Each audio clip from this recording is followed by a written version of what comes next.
Hey there, and welcome to another episode of The Bible. Wait, what? Yes, this is the podcast that unravels the mysteries of the Bible's most perplexing, puzzling, and thought-provoking passages.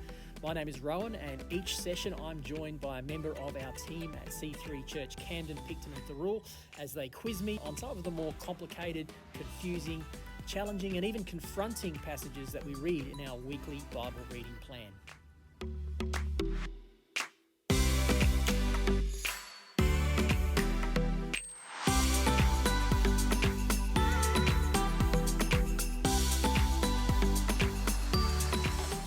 We understand that reading the Bible can be a challenging and perplexing experience. Many people just don't know where to start, they get confused, and so they give up.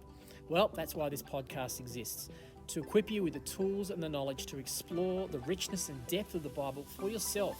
So grab your Bible, take a deep breath, and join us as we explore this week's passages.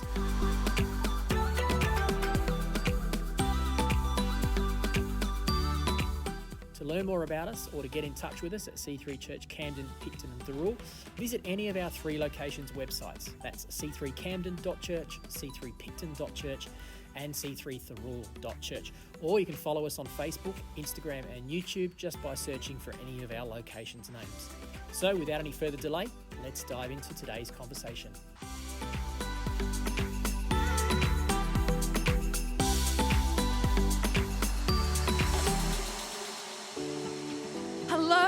Hi. Sorry, I was just telling a stupid joke. No, I wasn't actually. You were picking on your husband is what you were doing. Yeah, Jeanie. I was saying something a bit silly. So the start of this podcast took me by surprise, but I'm surprised by this entire podcast, actually, today's topic. I'm surprised. Confused. Challenged, confronted. It's all there. Yeah, triggered, upset, traumatized, all of these things. Yeah. It's all going to come out in this revelation. Yeah. And I have a bone to pick with you, actually. Okay. Yeah. What's your bone? Well, this is it. When we were going through the titles of the podcasts, Yes. right? And there was a spot that was like, somebody's got to do this revelation thing. And then I saw it said new creation. I was like, yes, I'm going to jump into new creation. You got the weeks But there's wrong. nothing about that in this. That's next week's week. episode. Simon gets to do that. But it says it. I swear it says yes, it. it does say it, Jeanie. Oh. But that's to do with the timing of our Sunday messages. Wow. Because Okay. Sunday, yes, that's why. I would not have signed up for this at all. This is not new. This is the pre-empting of the new creation. This is the finalization, fixing up of the old creation before the new creation. That's what This is all the stuff I do not want to talk about. We're gonna have fun today, Jeanie. Right. Well, I'm just going to go straight into it because I think I'm just going to talk a lot about everything. And first of all, the fact is I had a lot of research on this, but I have thrown it all out. Okay, tell me why you threw it out. Because it was confusing. All of it. You could either be one side Yep. or the other side, Yep. which is, can you say amillennial or premillennial? Or post-millennial, Post. or pre-tribulational, or post-tribulational, or mid-tribulational, Okay. all of the above. Yeah, lots of different perspectives. All these perspectives that Futurist. none of them make sense to me anymore. Yeah, okay. So you, as we recorded this, you haven't really had a chance to listen to the first 2 weeks of the episode. So if you're listening to this for the first time, welcome. But go back and listen. I'm Rohan. This is Jeanie. Hello. She was still picking on her husband. Yeah. But if we'll go back and listen to the first couple of episodes, but we'll reiterate it today. There are different ways to read the Book of Revelation. Hey, I wasn't picking on him. I was laughing. No, you were and he laughing stuck, at his expense. I think was more the point, weren't you? Yeah, at his expense. Yes, He's that's in an right. uncomfortable situation. Yeah, and you thought it was funny. And I think it's funny. Yes. Yeah. Yeah. So what we're going to do is we're going to approach the Book of Revelation with an understanding of all the. I have spoken with Phil about the various different perspectives that people bring to the Book of Revelation, and Phil and I were very much trained and have taught in one particular stream, which is the dispensational, which is premillennial, pre-tribulational view, very futuristic view of the Book of Revelation. That is, most of what we read in the Book of Revelation is yet to happen in the future, and that tends to lead toward trying to find those events in current affairs news and match them to the events, and who is this person and how do they represent the mark of the beast and all that kind of stuff. And I've come to realize that for me, I think that is not the right way to read the book of Revelation. It doesn't make any sense to me that a futuristic book would be written to 7 churches in first century Turkey. So I am advocating for, during this series on Revelation, that we attack it a little bit differently. And we come back and we actually go, what was this revelation supposed to be saying to those churches? How was it going to affect their day-to-day life? 7 churches in Western Asia, Asia Minor, in Turkey, Western Turkey in the first century. What did Jesus have to say to them? And how was this book I'm so glad you say that, because that was the reading. When I was reading this, I thought, you know what? What is Jesus trying to say to me? What is he telling me in this? And what have I missed? And what am I imagining? And what is true to the gospel? And what is not true? All right, shall we give a bit of a... Each time I record these, because this is a few weeks after I've recorded the 2 episodes with Phil Whittam. And I did try to listen to them. You did I did try. listen, you did, yes. But it didn't really work out for you. So let me each time as I have conversations with people, and even we're recording this on a Monday, and I had some conversations with some of our Picton guys after church yesterday, and it solidified it a little bit more. So I'm developing... By the time you're actually listening to this live in church and so on, I will have had an even more rich theme around it. But I'm developing a couple of core things that I think are the message of the book of Revelation. And here they are in a nutshell. I think we need to be saying, first of all, that it is Jesus wants his people who are suffering hardship in life, who are facing persecution. Life isn't as easy as perhaps they would like it to be or expect it to be. And he wants them to have an apocalypse of the eschaton. He wants them to have a revelation of the end. He wants them to have a picture of what the ultimate victory is, the new creation, the fact that in the end, God will recreate the heavens and the earth. He will wipe away every tear. There'll be peace. There'll be justice. So it's hopeful. It's hopeful. Is that what you're saying? Yeah. Yes. So that's number one, that it's hopeful. The fact that they can look to the end of the book and see that the kingdom of God really comes and establishes peace and heaven and earth is reunited, that will give them the encouragement they need to persevere and push through the persecution, the hardship, difficulties of life. That's number one. Second one, not so encouraging. Oh, no. Second one is a call to the churches and the Christians in the churches as to how they conduct themselves in the world. And we see this in chapters 2 and 3 of Revelation, when there is actually 7 different words to 7 different churches. And some of those churches get a rebuke. One of those churches gets just an encouragement. And then many of the churches get a mixture of both. But as well as the encouragement to keep going, Jesus talks to, for instance, the church in Laodicea is a good example of it. And he basically calls them out on their complicit living, that they were living in a way that was complicit with the affluence of the world, the values of the world. And he called them out on it. And I've been sort of planning to coin these 2 different phrases. The apocalypse of the eschaton, number 1. Keep a view of the future in mind. What's the eschaton? The end. The end. Eschatology is the study of the end times. We did it in Bible college. Eschatology, the study. I know. I was just asking for you to explain it. So eschaton means the end. Apocalypse means revelation or revealing. So a revelation of the end. This other one, though, I've coined these 4 words, and I think we have to think about how we as Christians interact with society around about us. And what Jesus is calling these, for instance, the church in Laodicea, the 4 words are accommodation, domination, isolation, or integration. And it's how they react to the culture. And in the church in Laodicea and others, he was calling them out on the fact that they were accommodating to the culture. They had imbibed the values structures of the world, the economic structures of the world, the abuse of the poor by the rich, all of those sorts of the values around sex, values around power, the values around all those worldly systems. They had imbibed them into the culture in the church, and he was calling them out on that. He's saying you can't be accommodating to the culture. The next one is domination, and that wasn't really an issue for the early church at this time because they were nowhere near in a position where they could dominate. But a couple of hundred years later, when the church came into power, it became the dominant voice or the dominant structure in the Roman Empire, and it was abused. So Jesus would say, don't accommodate to the culture. Don't dominate the culture. Don't isolate from the culture. Don't just pull yourself back and say, oh, the world's all dark and wicked. No, he was calling Christians. We are called to integrate into the culture. That is to bring our values into the world around us without compromising our values. And that's how we are supposed to live in the world. That's Paul's vision for the church. That's what we should be doing. How do we find a way to integrate with the world's systems and bring in our Christian values in a way that will actually have a positive influence on the world without the world having a negative influence on the church?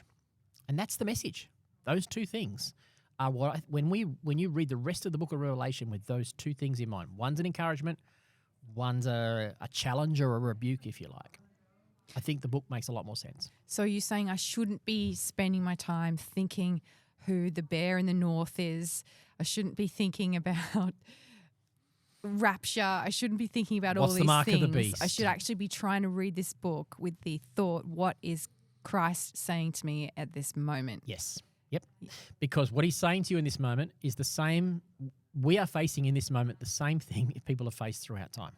There's nothing new under the sun.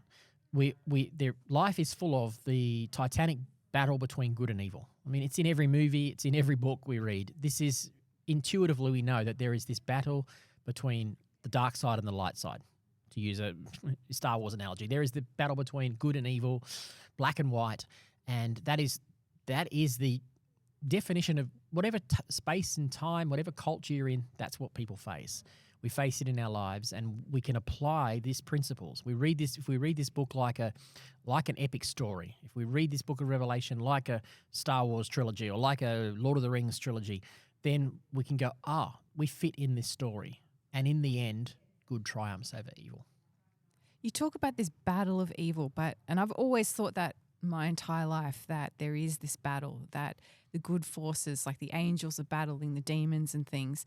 But then I read the gospel, and it kind of tells me there is no battle because Christ has already won.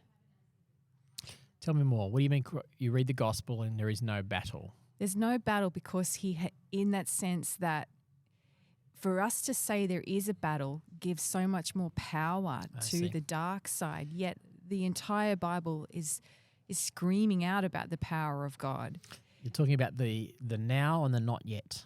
Yeah, yes, I am. But I'm also talking about how in my life or our lives, we can see the darkness as this full force that has power over us. But yet if we read and understand exactly what the gospel is saying, there is no power over us other than God's power within us.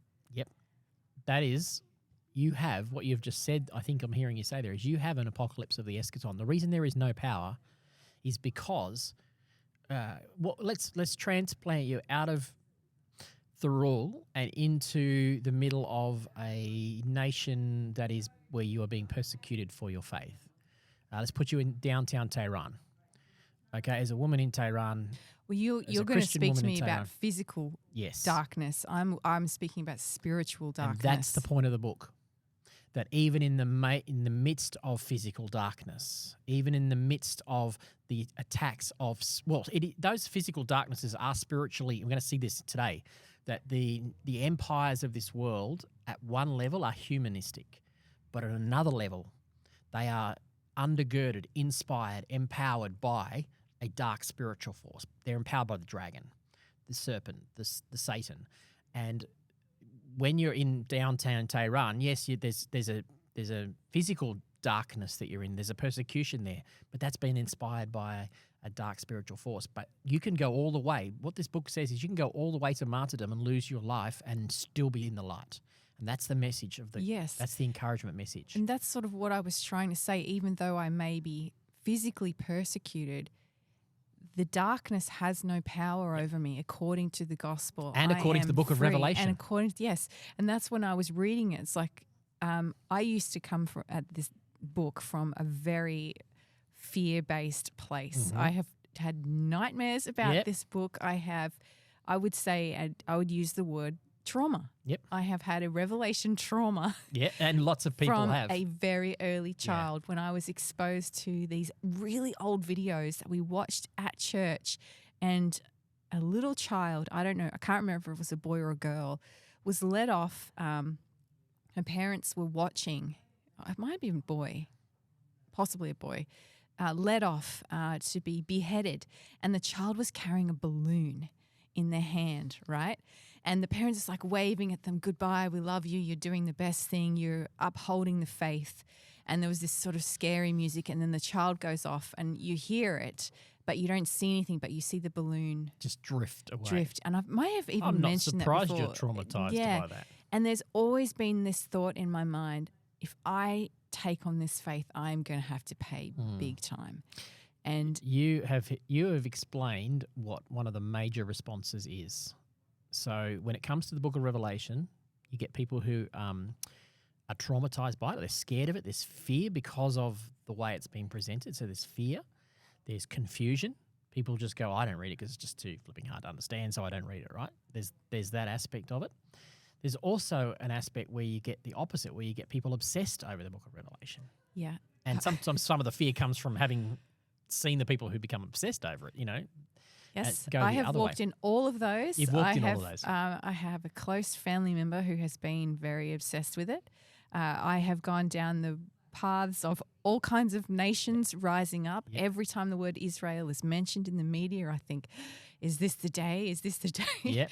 And it's been damaging to the point where I haven't been able to read this book with the thought of what is Christ trying to say to me, rather than I read it like, what thoughts can I impose on this scripture?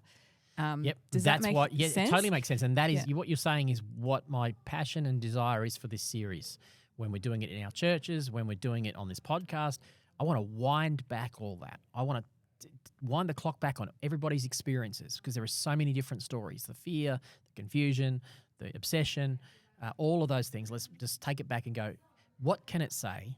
Because it's supposed to be a pastoral encouraging book. So if we're not seeing it as a pastoral encouraging book, that's not the book's fault. That's our fault. That's our fault. So let's wind it back and go, how does it encourage me in the 21st century the same way it encouraged people in the first century? And I think that can be done. And I've found since I've done that, and since I've researched and seen the scriptures that way, I'm loving. I've gone from being, I had times when I was obsessed with it, but not in a healthy way. But I'm now enjoying this because I'm going, this is practical. This actually helps me in my everyday Christian life. This will help my people in my church in their everyday Christian life. That's very encouraging for you to say that. Good, because that was the fear you said you were worried about at the beginning. Yes, and because there's a verse, isn't there?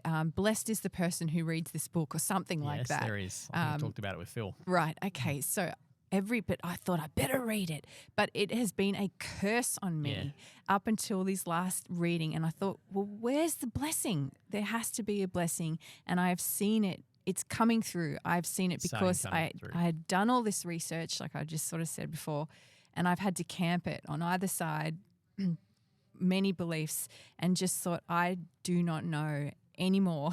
All right. Like I need to learn. But I have found there is a light shining in my readings in this. There is an excitement, there is a hope, and there is an enjoyment. And then there's also an enjoyment about the actual literature, the way he's written it. Yeah, this genre of literature. The genre, yes. Yeah, that's right. Yeah. And I know that a few people will go, I just don't like that literature. No, I get that. Some people don't like the whole dragons and all that kind of mythical literature style, and there's personal preference, and some people have been traumatized by that, so they don't like it. I get that. But if we can think of it like that kind of fantasy fiction kind of model, and it does, it's rich in metaphor and rich in meaning, and takes us back into the Old Testament. But if we can get that, we can actually enjoy it as a story, just like you would with the Narnia Chronicles, just like you would with the Star Wars trilogy or any other thing like that. Yeah, good point. Yeah. So let's go into chapter 1 and get chapter more. 1. Oh, sorry, chapter whatever it is. Chapter 16. We're going to go chapter 16. Not 1, 16.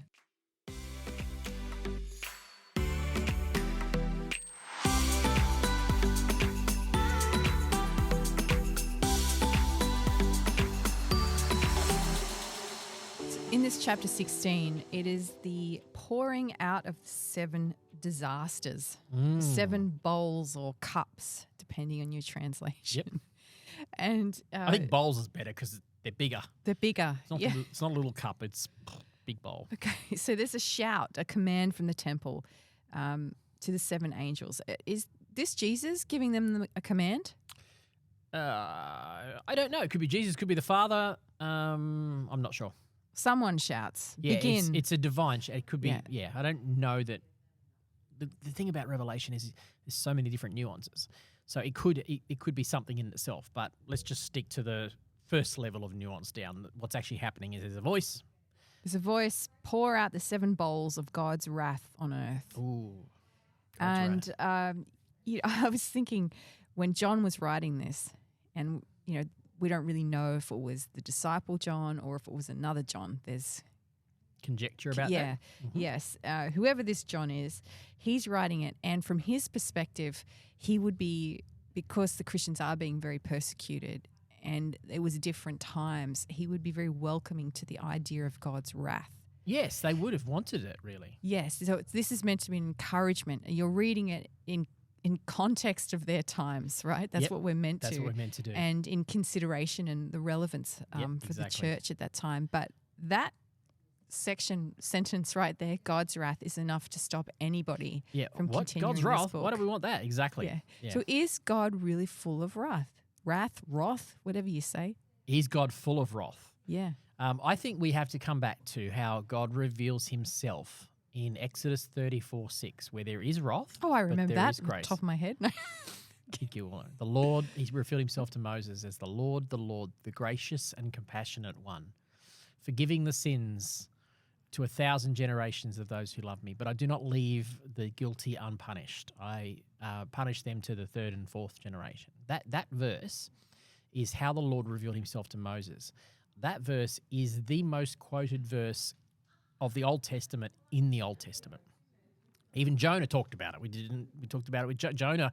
Actually complained to God, I knew you were gracious and compassionate. I knew you were going to do that. So I think we need to know that God is predominantly gracious and compassionate. He's not predominantly wrathful and capricious. However, we need to also be aware that in order to be gracious and compassionate, he can't let wrong go unpunished, because that would not be gracious and compassionate to those who have faced injustice. If he's going to right every wrong in the world, then he's going to need to right those wrongs, and that's going to require some degree of wrath, I suppose, some kind of degree of judgment against wrongdoing. In the introduction, we talked about the darkness. Could I think about God's wrath here as being poured out for the darkness in the world, like the dark spiritual beings, or is it his wrath against us being complicit with the darkness? It's both. We're going to see in the book of Revelation that the dark spiritual forces are what inhabit and empower the dark natural forces. So there's a rebellion against God. There's a dual rebellion against God. What do you mean dual? There's a human rebellion against God, and there's a spiritual rebellion against God. And that's very clear from the Genesis account. There was both rebellions, and you see that when humans rebel, it's because they go off and follow the serpent, and they rebel. And there's a spiritual rebellion and a natural rebellion, a human rebellion. And in this book today, in these chapters, we're going to see God deal first with the natural rebellion and then with the spiritual rebellion behind it. Do you actually believe there is a spiritual rebellion? Do you actually believe there are demons and there are these things out there?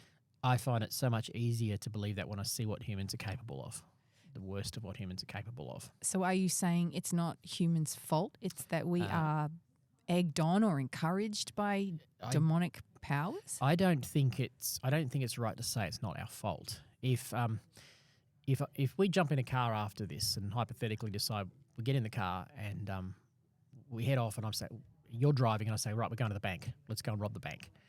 And you're driving the car, and I tell you we're going to go to the bank and rob it, Jeanie. Does that mean I wait in the car, or I get out and I participate? Okay. You drove me there. I drove you there. Okay, so does that make you... But I don't know what you're doing inside. If I tell you I'm going inside to rob a bank and you drive me there, does that make you complicit?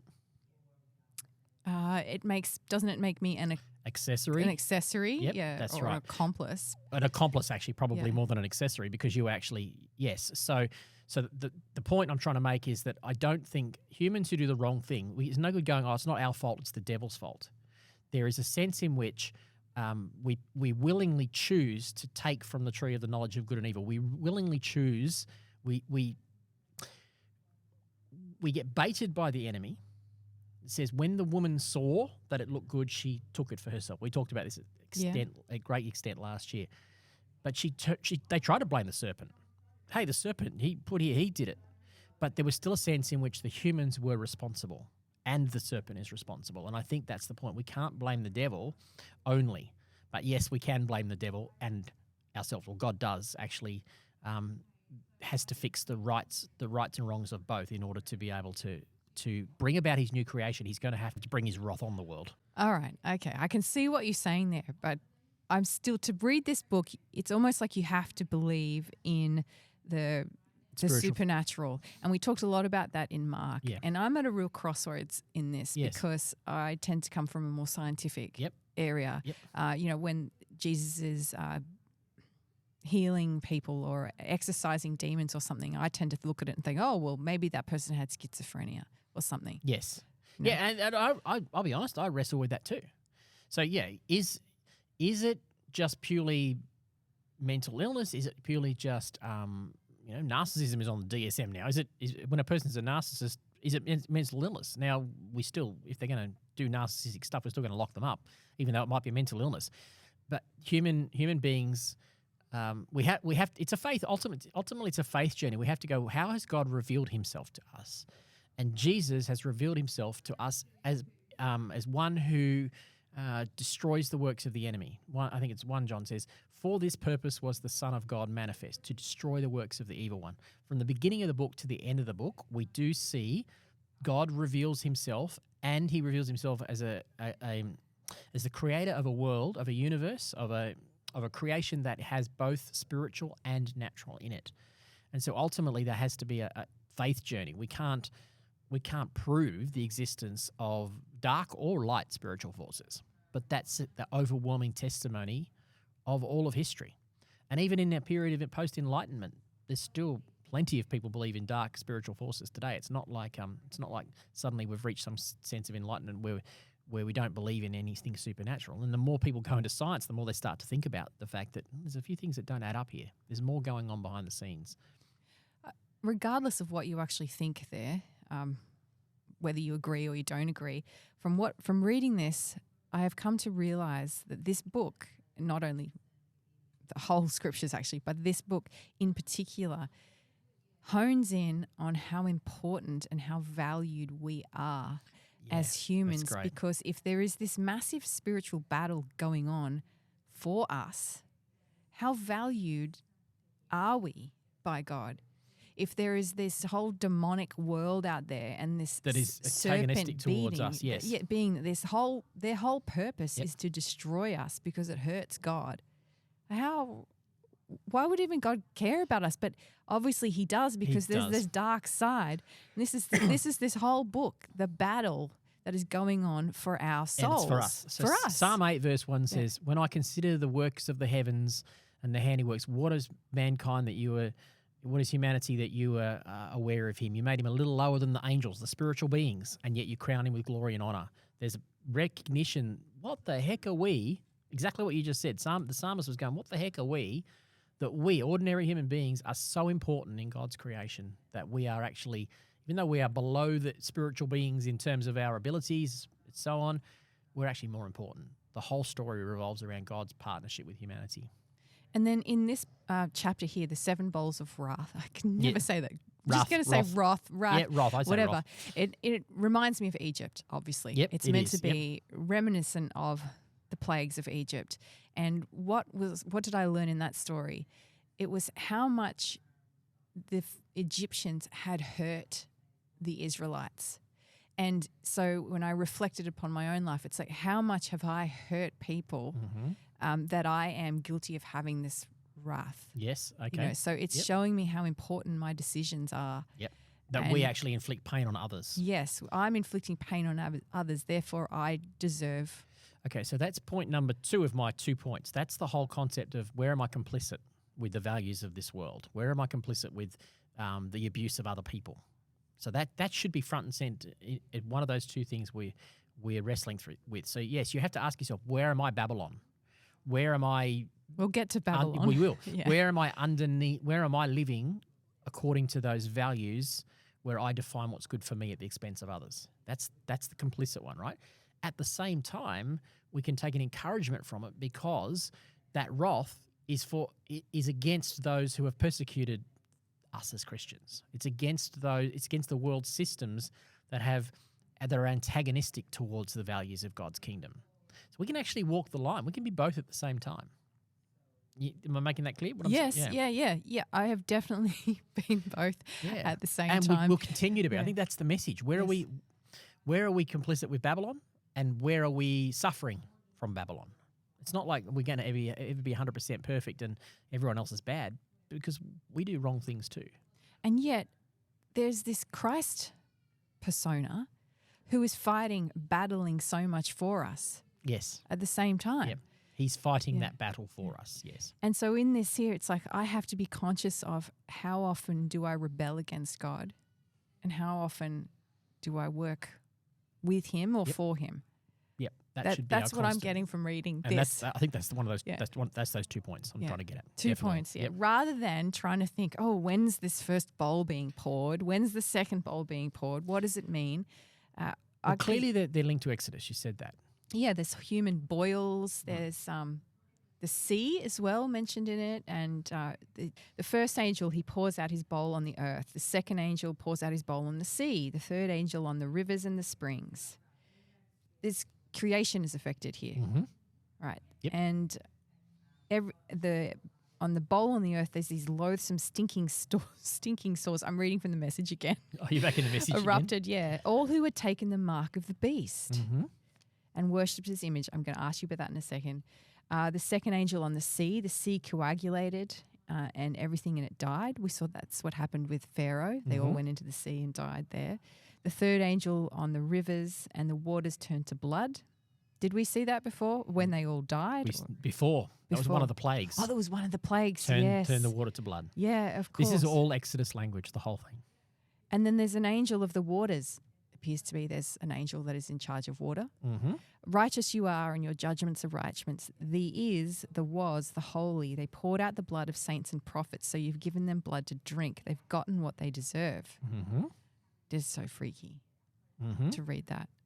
And then there's an altar that chimes in. Yes, God, the sovereign strong, your judgments are true and just. What was just said there? Well, that's good old Eugene Peterson. Maybe you should stick to other versions of Revelation that are a bit more true. Okay, so here's what's going on with these bowls. We have to be thinking Exodus. This is loaded up with Exodus language from start to finish. Now, what was going on in the Exodus? Was God showing his wrath? Yes. Against who? The Egyptians. Who are the Egyptians? The slave drivers, owners. Okay, so they are empire. They are the values of this world that oppress God's people. Okay, so we are supposed to see that this is actually a new Exodus, or it's actually the fulfillment of what the old Exodus was actually about, because God was rescuing his humans from being enslaved to a Egyptian empire. So is God rescuing his humans in this context? Yes. So this wrath is being poured out against the systems of the world that enslave humans. And everything's affected. The earth, the sea, and the humans, except for those who have this mark of the beast. No, sorry, the other way around. Who are marked by the Lord. Marked. And what is that, the mark of the beast? What is the mark of the beast? Dun, dun, dun. Well, that's one of the big questions, that the whole thing. Well, we talked about it with Pastor Jeff on last week's episode, so you can go and have a listen to that. It's worth doing. But it's the number 666 actually spells out Emperor Nero's name. What? It does indeed. So using biblical numerology, that was definitely a way of them pointing to the Roman Emperor Nero, who was one of their biggest persecutors. He started the fire and blamed it on the Christians in Rome in 64.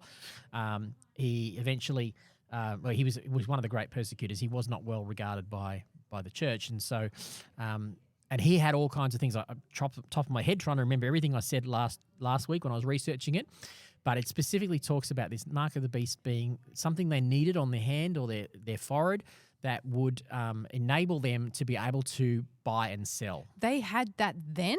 They had that then. Are you serious? I'm serious.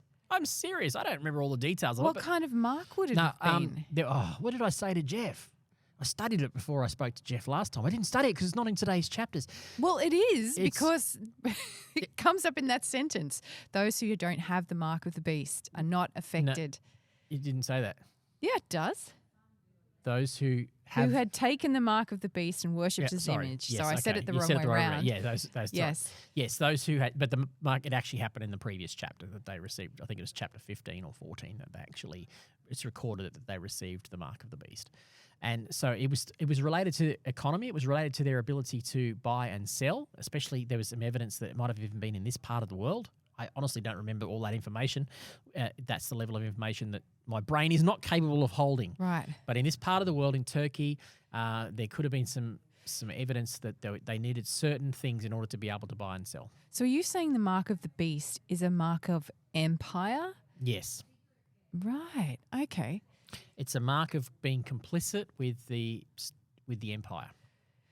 And you surprised me then when you said it was literal, because I was thinking maybe it was more figurative, because it reminds me of the Shema or Schema. How do you Shema. The Shema? Yeah. What was that? Deuteronomy 6 something. Yes. Hear, O Israel, the Lord your God, the Lord is one. You shall love the Lord your God with all your heart and all your soul and all your mind and all your And you strength, had to and put love your neighbour that, as yourself. the Israelites had to wear that on their forehead and on their wrists. Yeah, that's right. And this is the This is the anti-Shema.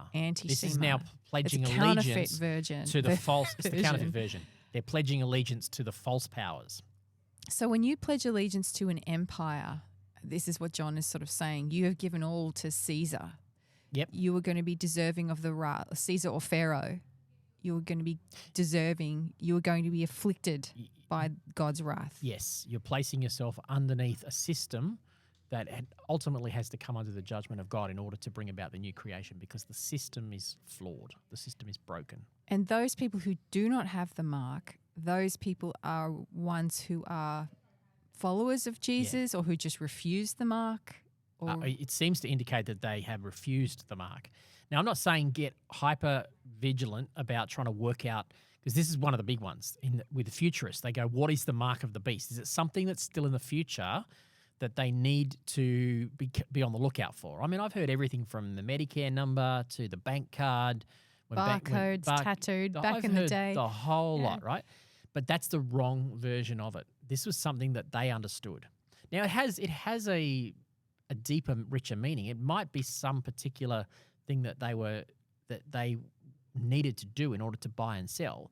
It means Nero, so it's definitely all scholars recognize its reference to Nero. The letters in his name spell out 666, which incidentally says it's the number of man, and 6 is one short of 7.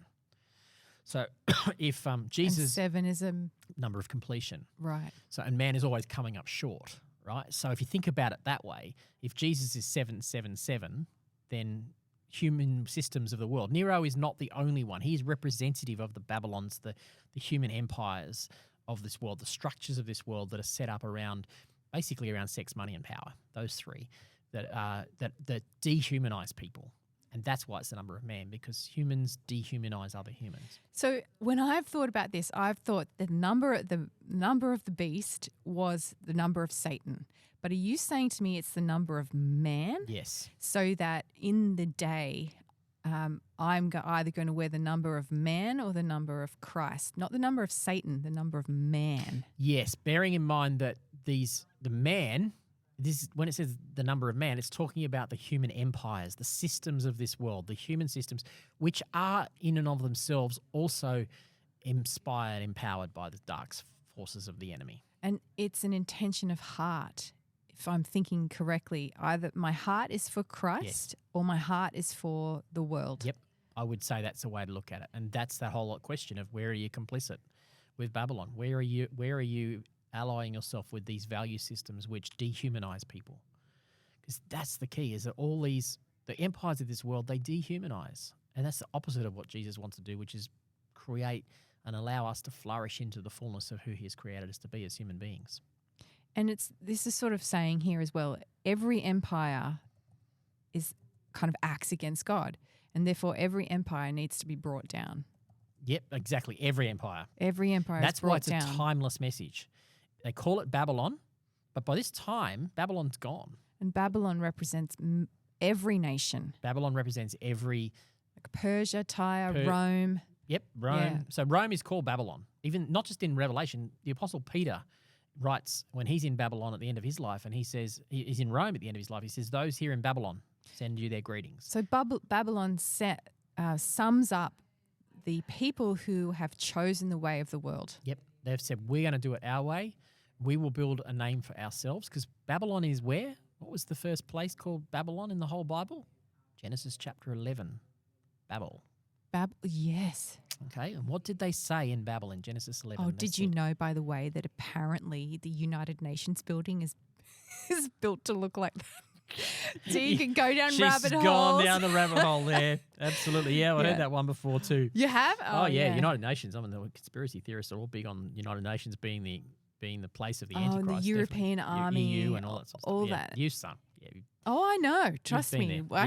And that's why I didn't want to talk about it, but I'm going to throw it in focus on as jokes. Well, but that's right, use as jokes. But we're going to focus on the message of this book.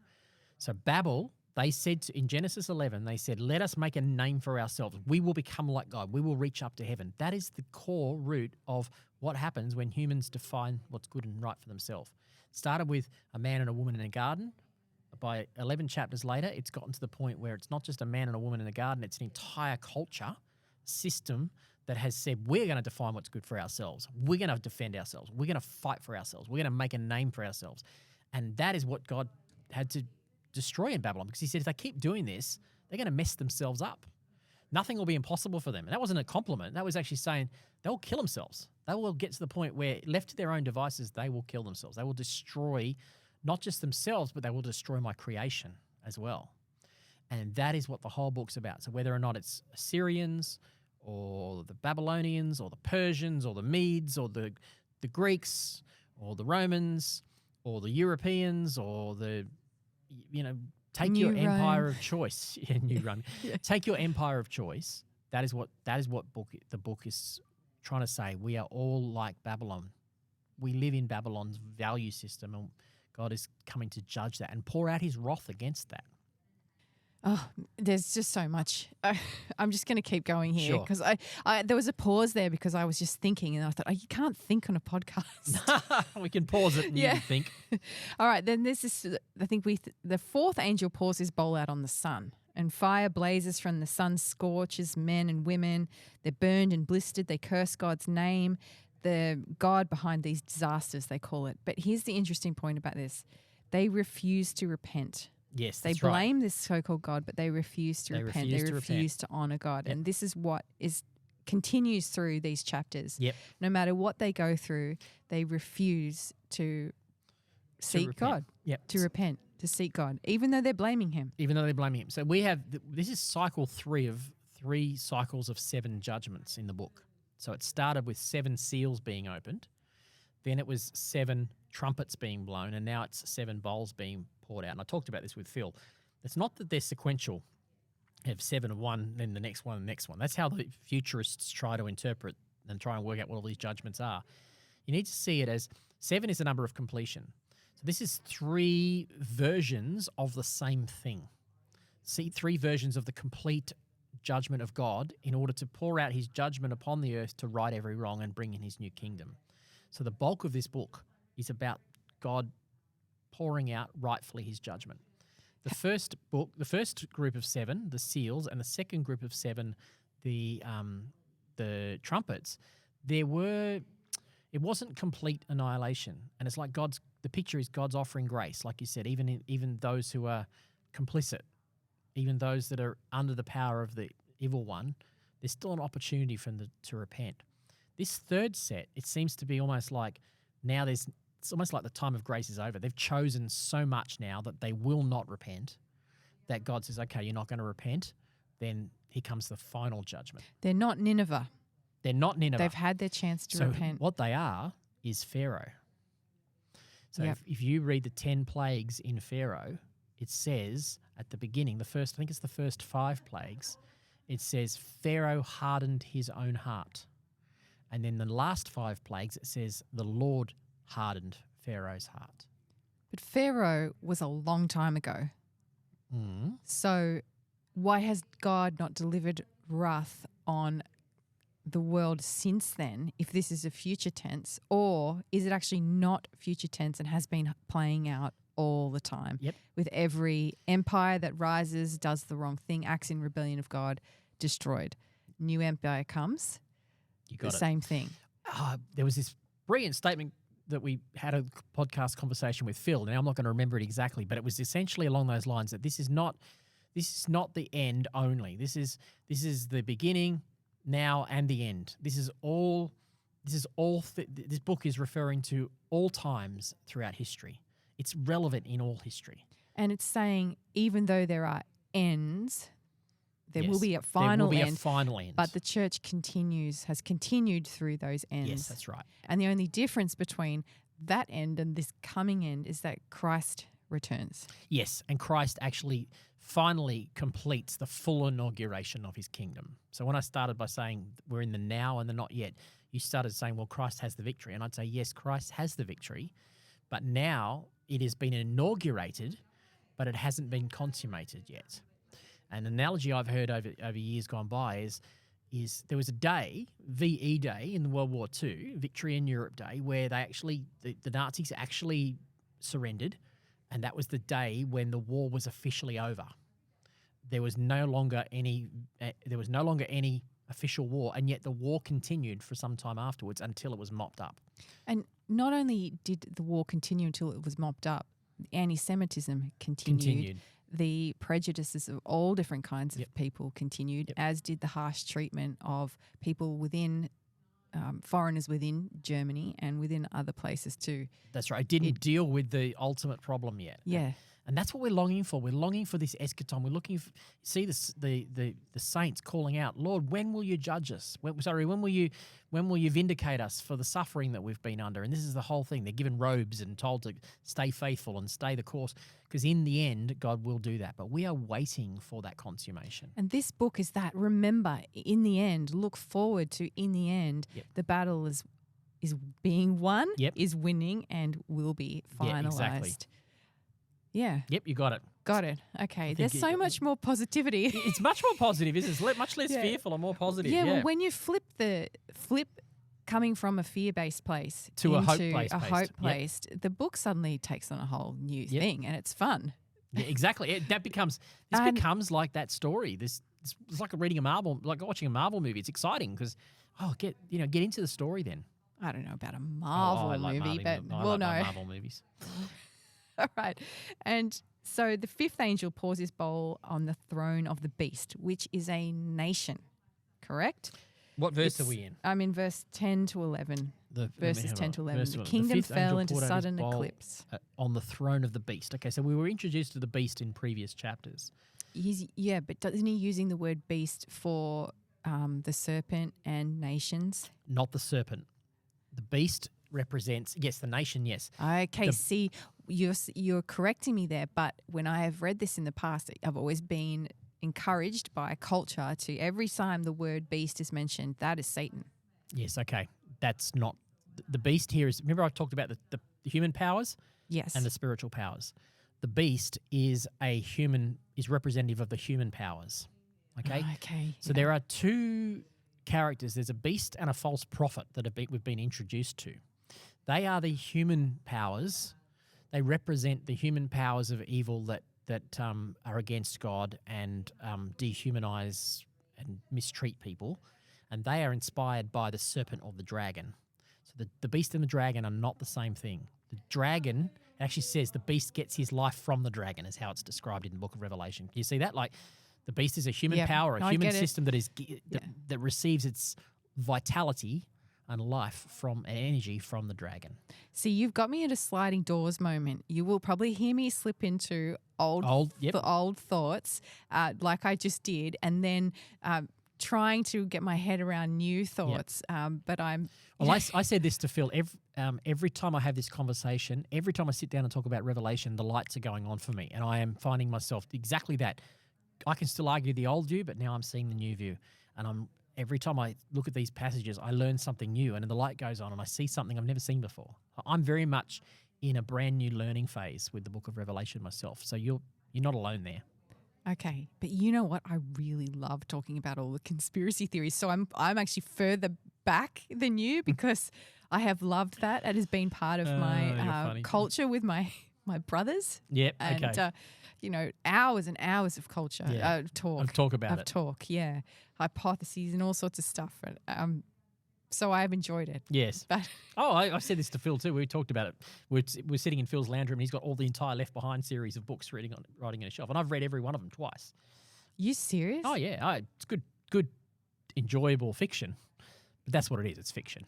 It's not historical fiction. That's the sad thing because I really wanted the rapture to be real. Did you? Yeah. I thought you were scared of it.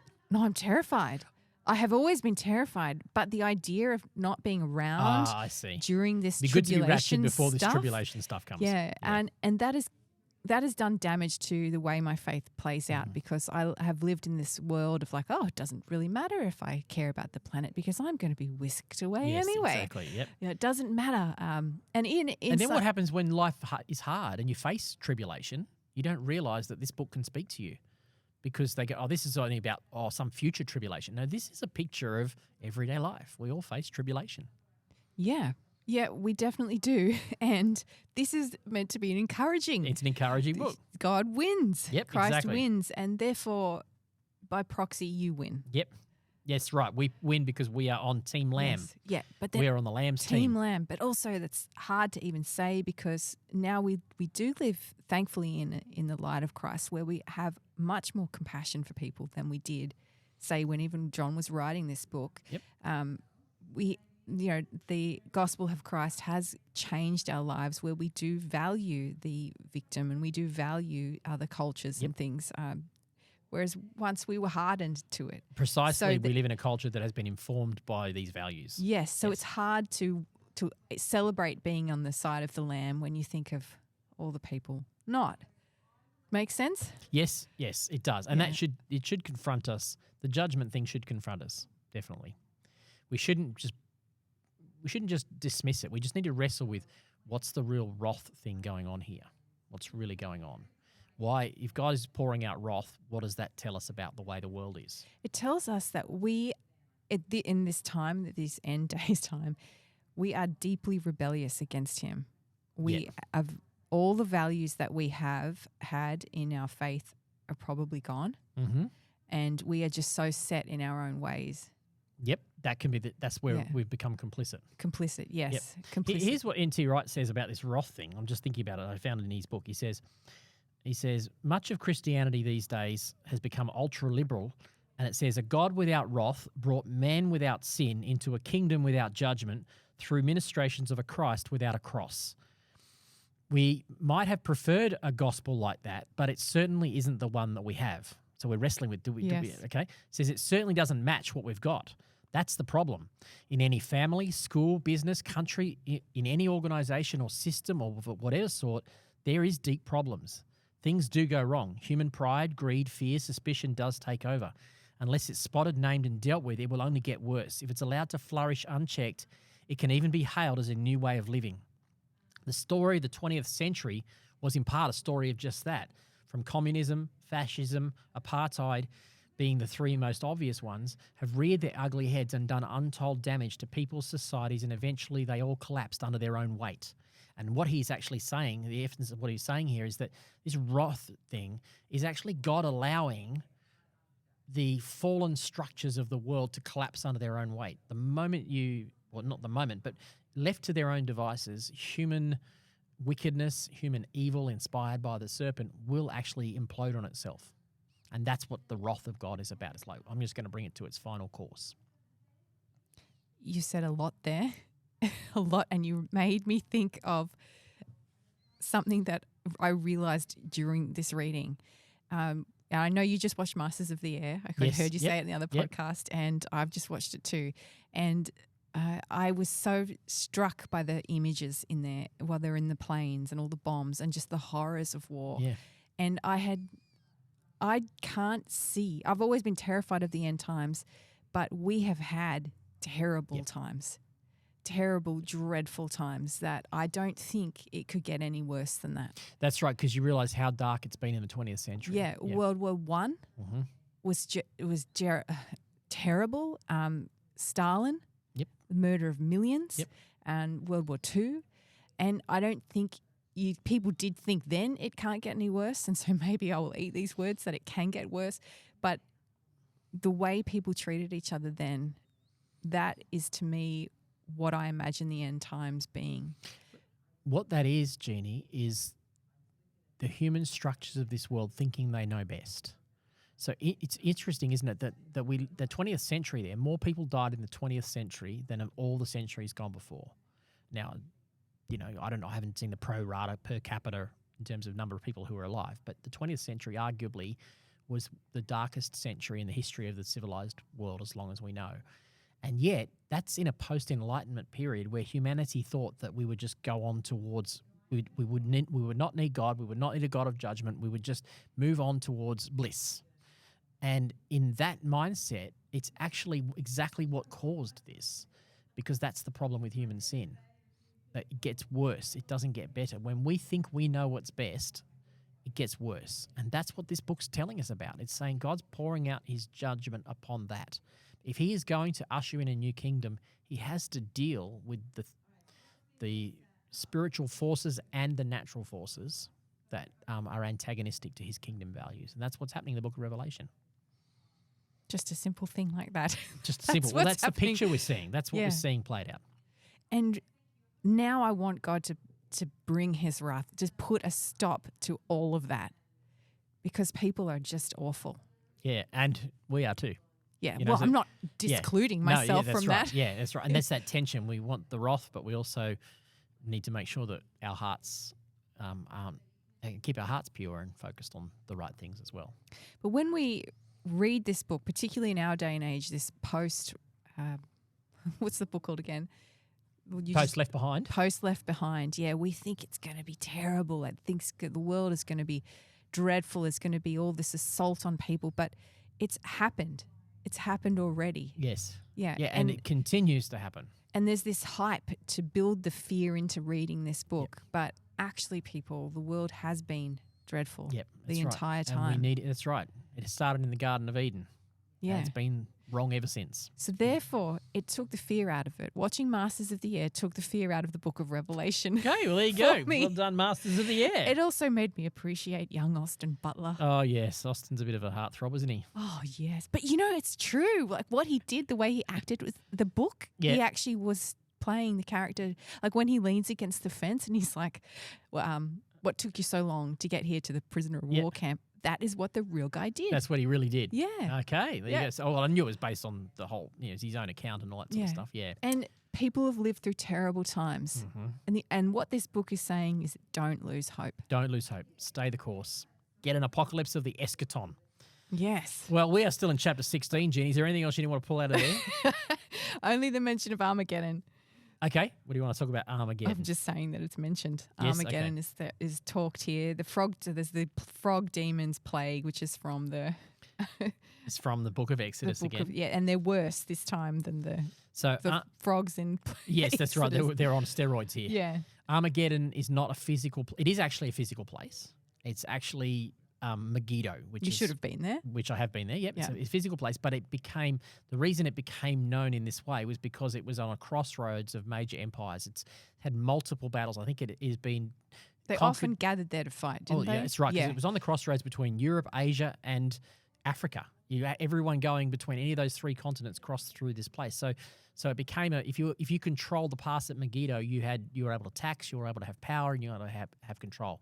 Hence, it was conquered and reconquered many times. Like, I'm going to say off the top of my head, like 18 times on the tell at Megiddo, it has been conquered and reconquered.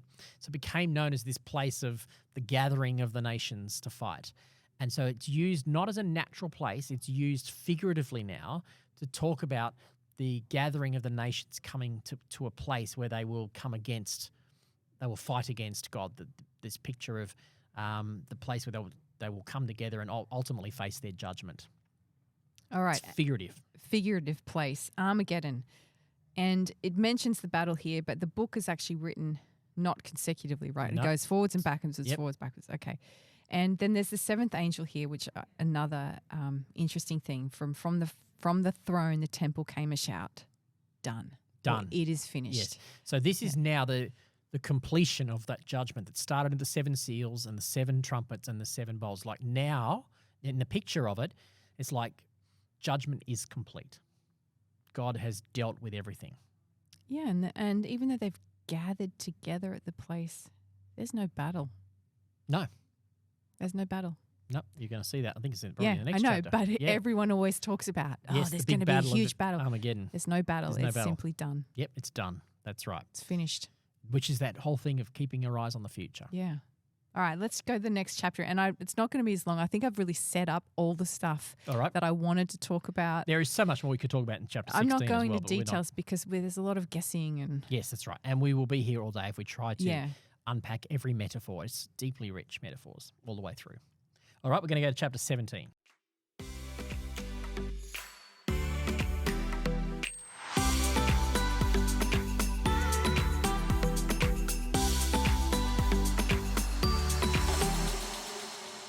Chapter 17 here, this Bible starts off with Great Babylon, mother of whores. Why did he have to pick that word? Yes, well, the NLT says prostitute. Yeah, that's a Yeah. much kinder word. Yeah. Whores is, but whores is much more descriptive, I Yeah. think. If you Yes. want to talk about people whoring themselves out against God, then that's a better way of saying it. And I don't even like talking about that word. No.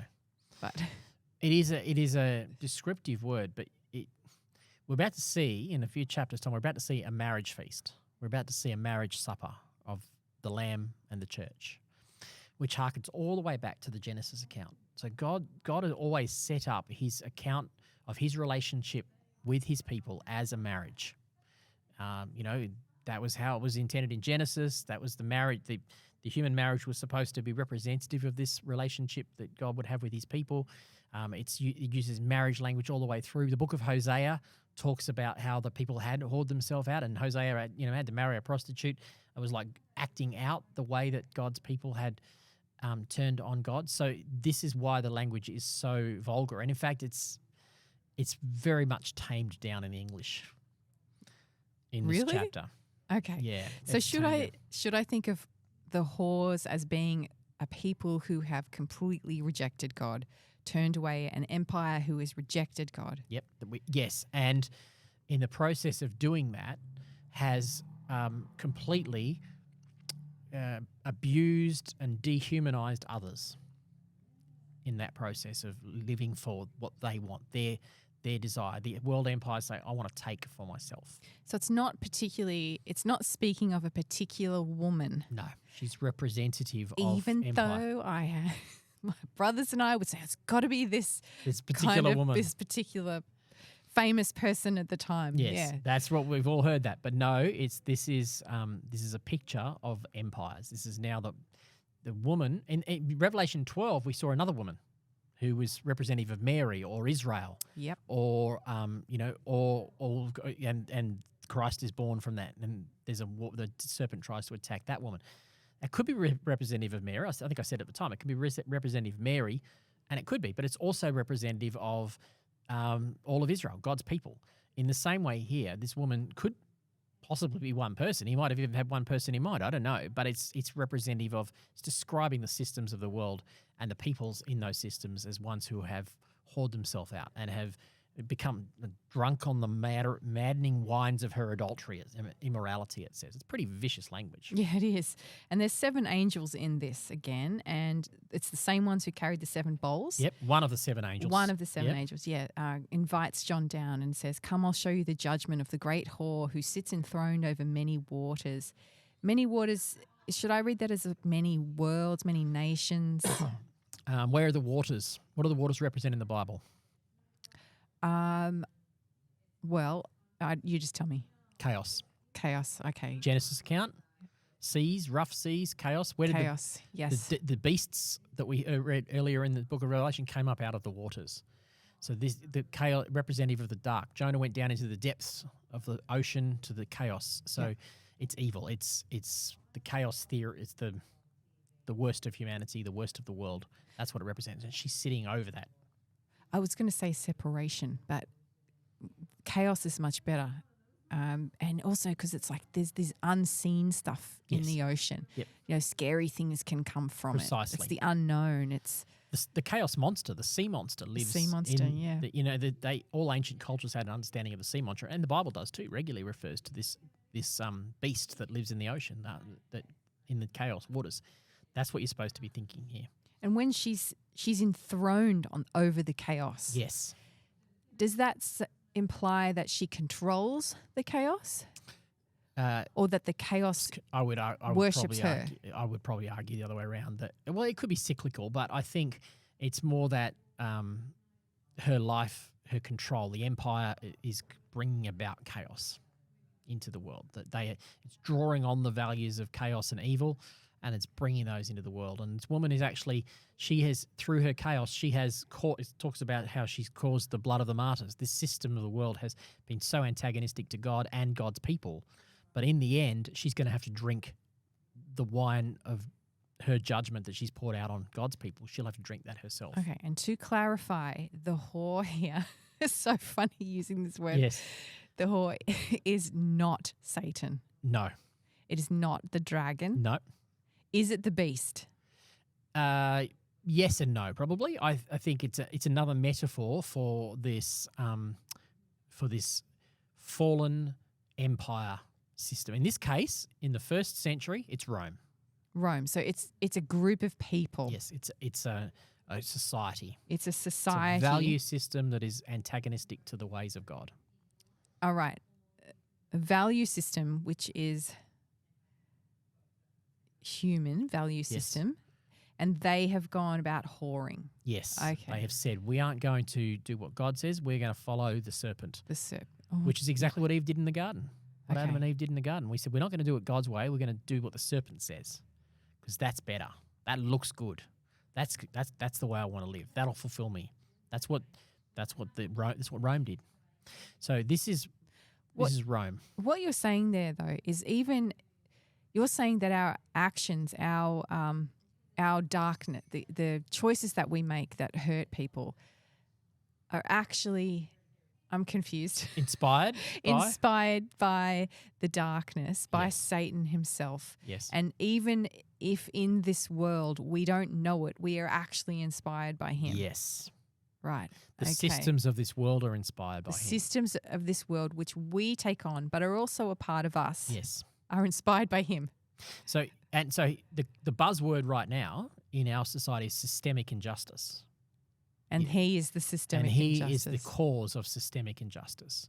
And so you can actually be complicit with systemic injustice without, let's put it this way, it's possible to benefit from racism without being racist.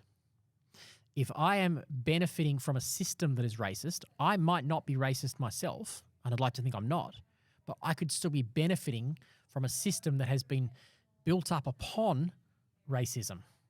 And if I am complicit with racism. I am complicit with Babylon. And that is what the call of the church is, to be in the world and not of the world. We need to make sure that we don't live by a value system. We just have massive storms here. We can argue climate change. We can argue all these different things. We can argue overbuilding or whatever. But I am complicit with a system that is enabling these things to happen. We should be going, no. We Christians need to be thinking about, where are we complicit with Babylon, and where do we have to still be in the world, not withdraw into a bunker and live out our lives on our own, but how do we bring the value systems of God into a world that is complicit with Babylon? You just made me think then. You actually just made me feel really bad about myself. Thanks, Rohan. No, because it's like, oh, how complicit am I in poverty and slavery? Because... And you too, actually. We're surrounded by Apple products. We're sitting here with Apple products, Apple products. Yep. And what is it within them that they mine out of a nation in Africa where that... Do you know what I'm talking I think I've heard that the arguments that Apple was using slave labour originally to do it. I think they're now saying that they weren't. Is that correct? I don't know, but there's something that we use in everything that is mined out of these places, and those people live in complete poverty and are slave-driven and all sorts of stuff. Well, that's what I'm talking about. Yeah, but I'm totally complicit in that. I benefit from their poverty. And that's the problem that we need to be wrestling with as Christians. To what degree? Now, different people will wrestle with it in different ways, but we can't just go in a merry way, just the clothes we wear, not knowing where they come from. We can't just go through life thinking that it's okay just because we're not racist or we're not affecting the economy, because we're not affecting the environment because I don't drive my car very far, but we're complicit with a system. And what happens in these fallen systems is these systems of the world, because of what inspires them is the dehumanization of people. The ones who suffer are always the vulnerable, always the weak, the powerless, and the vulnerable. And Christ would say you should be championing the vulnerable and the weak, not using them and abusing them. That's what the devil does. Well, how much am I going to be judged by God because of that? I don't know. Give me a better answer. No, I don't know, but I do think it's important for us to be wrestling with these things and following our conscience and doing the research if we feel that we need to, and work out what are we doing to institute being in the world but not of the world. How can we bring values to the world that are different to the values of the world? And you're going to see it when we get to it in chapter 18. Most of the stuff that it describes as Babylon is economic. Is that we'll hold it till we get there. You're going to see something if you haven't already seen it. It's economic. The economy is a big part of the problem. Right. Anybody want my Mac? Anybody want my... Give it away. Yeah, exactly. Exactly. Which is social change, and the church needs to be more involved in that. Yes. I think you would agree I would on agree. that. All right, 100%. let's just keep reading. In the spirit, he carried him into the desert, and there's the woman mounted on a scarlet beast. What's the scarlet beast? So this now is...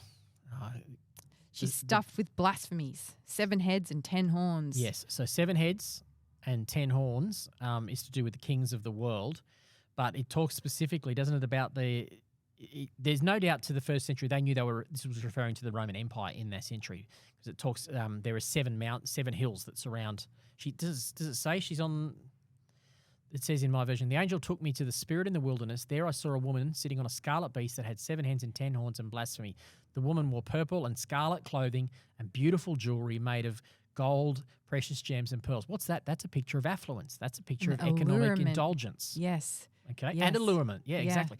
So we're talking economy here. We're talking about the abuse of the poor by the rich. Gold chalice in her hand. It's all, and none of this, and some of these things will actually appear later in the streets of Jerusalem, gold and so on. So it's not the gold itself; it was the abuse and the it's our desire. Idolatry. Yeah. It's the desire of it's our desire for these beautiful things. Yeah, that's right. At the cost of others. Yeah. Of dehumanizing others. And that's what the book's attacking.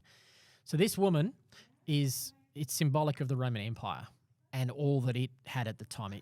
The Babylon we're going to see in the next chapter, in the context it's written, is talking about the Roman Empire.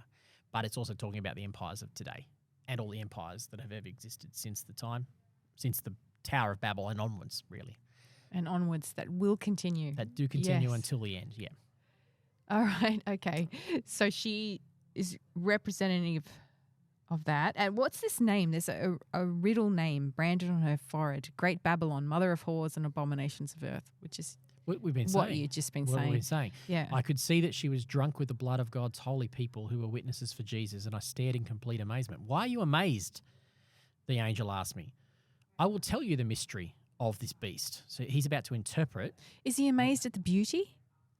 No. He's amazed that she's drunk on the beast, on this abomination. He says, I'm going to tell you. Let me tell you about this woman and the beast with the 7 heads and 10 horns. The beast you saw once was alive, but isn't now.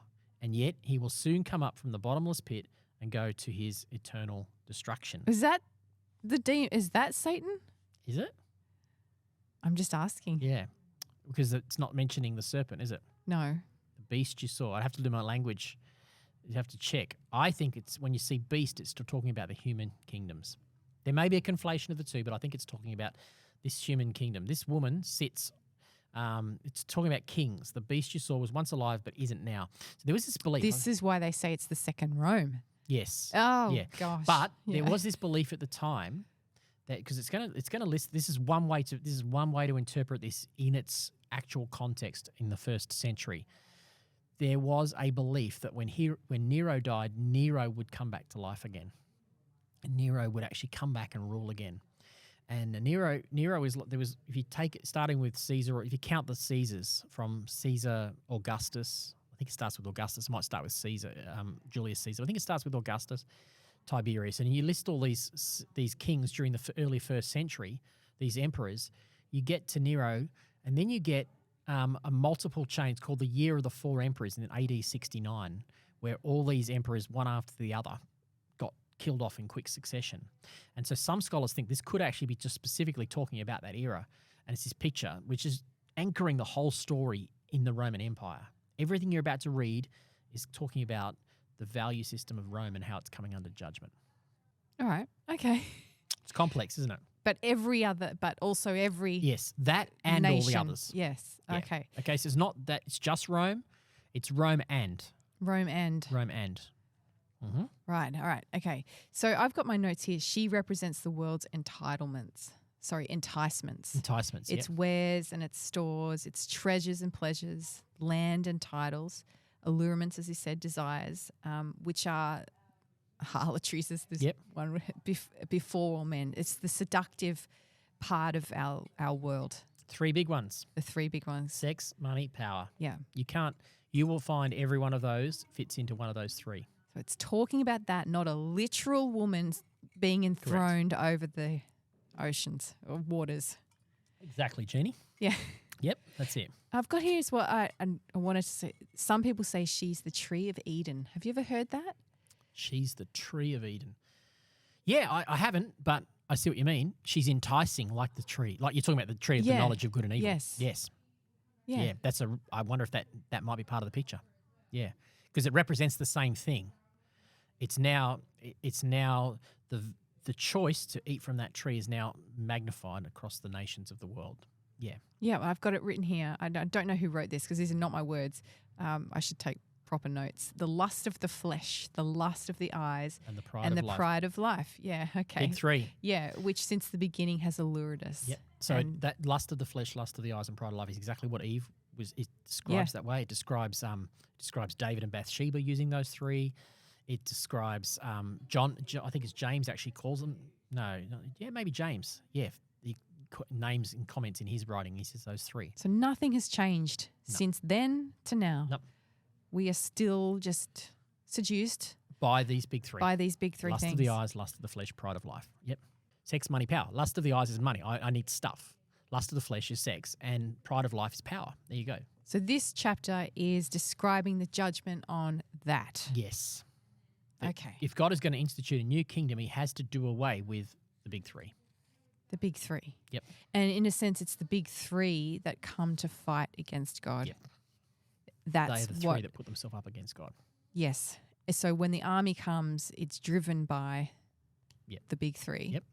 And those big 3 come initially from the serpent into human powers, but they come from the serpent. And the love of those things is what stops us from repenting. Yep.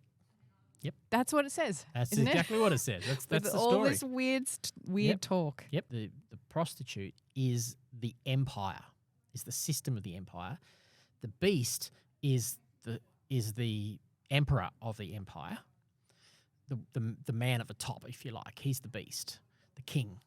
And then you have the false prophets, which are representative of all the extensions into the local elites who rule the various provinces, and how at all different levels of society they're all empowered by the emperor, by the beast, but they live out and they stand to gain at all different levels by the abuse of their power, the power of others that are weaker than they are.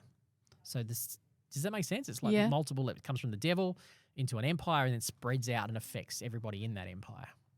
Why does it say here in verses 15 to 18 that the world will end up hating the whore? Don't you see? Remember, I read that quote from NT right there. These empires fall down on themselves. The great communist empires of Eastern Europe fell down on themselves. Even though they promised something, it brought nothing. They turned on themselves. The world hates. It wants to abide by it, but eventually it implodes because the system will always have the majority of people will suffer at the hands of a few. So there's always going to be implosion. And I think that's what it's commenting on. What do you think it's saying? Exactly that. Exactly that? Yeah. Okay. So it's like we build a nation that we all love, and then suddenly we get hurt, and then we hate it, and then we go build the exact same thing. Build it somewhere else. Yeah. Yep. We still have the same desires. It's the desires of our hearts aren't changed. We just go and build it somewhere else. So we're talking Exodus language here. Israel came out of Egypt and they were slaves in Egypt. God rescued them from slavery, but because it wasn't dealt with, those desires weren't dealt with, they became the slave drivers themselves. They became the oppressors themselves because the problem was the human heart. And the idea of Christianity is that those desires are addressed. Yes. They're not suppressed. They are broken. Yeah, by the cross. By the cross. Yep. So that we can live a life not desiring the lusty flesh. Yeah, I like it. That's a good way to put it. And so that battle is won. Yes. Yes, that battle is already won. And when Jesus appears in a few chapters' time, he appears and his robe is already dipped in blood before the battle. We'll save that. I think we're going to go there today? Or battle? Yeah. Yes. No, we are. We are. Yeah. Let's save it till we get there and we'll talk about it when we get there. I just have one question, one further question. This is meant to be a symbolic book. Yes. Right. Okay. So if I'm going to personalize this book, and we have talked about how you're building a nation and you have these desires, and then it eventually gets all yucky and you hate it, and then you go and without the power of Christ you go and build another one, and you're still controlled by, the nation is still controlled by lusts, power, sex, money, those things. What if I am a Christian and I've given my life to Christ, obviously as a Christian, and I believe that his power can break those things in my life? What if I don't see it happening? If you're saying to me that the power is broken, yet every day I am constantly living under the power of my desires for lusts, money, and all of that, does that question make sense? Yeah, I would say this. If you're applying Christ to your life, you'll never totally get free of it this side of the resurrection. But I would like to think that if you looked at your life now and compared it with where you were, you'd go, I'm not where I want to be, but I'm not where I was. And that's the process of sanctification. The more I become like Christ, the Bible says we are becoming like Christ. So the more we journey with him, the less of the flesh, the less of that stuff, the more of Christ likeness will come out of us. So it's not that that's a license to carry on however we want, but it's also an acknowledgement that we're living in the now and the not yet. We're not fully sanctified. When we see him, the Bible says we will be like him.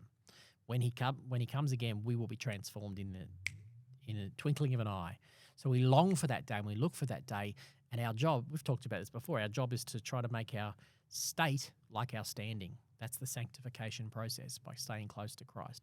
You won't ever get there totally, but the call of the scripture is to keep applying Christ's victory to our life. Paul says, if by the Spirit I put to death the misdeeds of the flesh.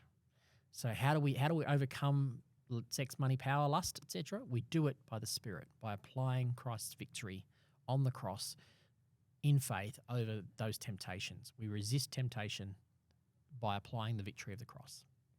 And can I read the entire scriptures, seeing that there was the temptation at the beginning, and there's a temptation in my life. Christ comes and he breaks that temptation. I accept Christ and he breaks that temptation. Yet as we're moving forward into the next part, we're moving towards the end times. The kingdom has arrived. The kingdom is coming. The kingdom will be here. Is it okay for me to say, I'm a Christian? The change will happen, but it's okay that on my daily walk it is changing slowly and slowly and slowly. Yes.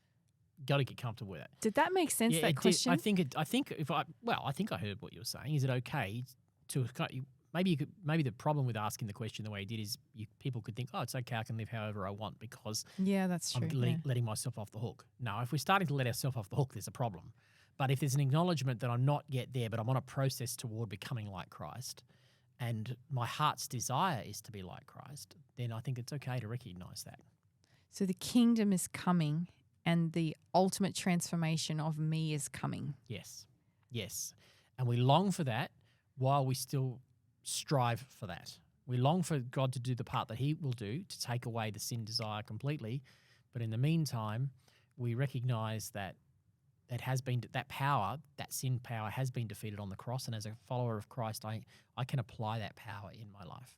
And can I, standing here in my daily temptations and be able to look at this book of Revelation and think, I am being transformed. There is the hope. I am in these tribulations, but he has actually won, and to keep hope that tomorrow will be a better day. Yep.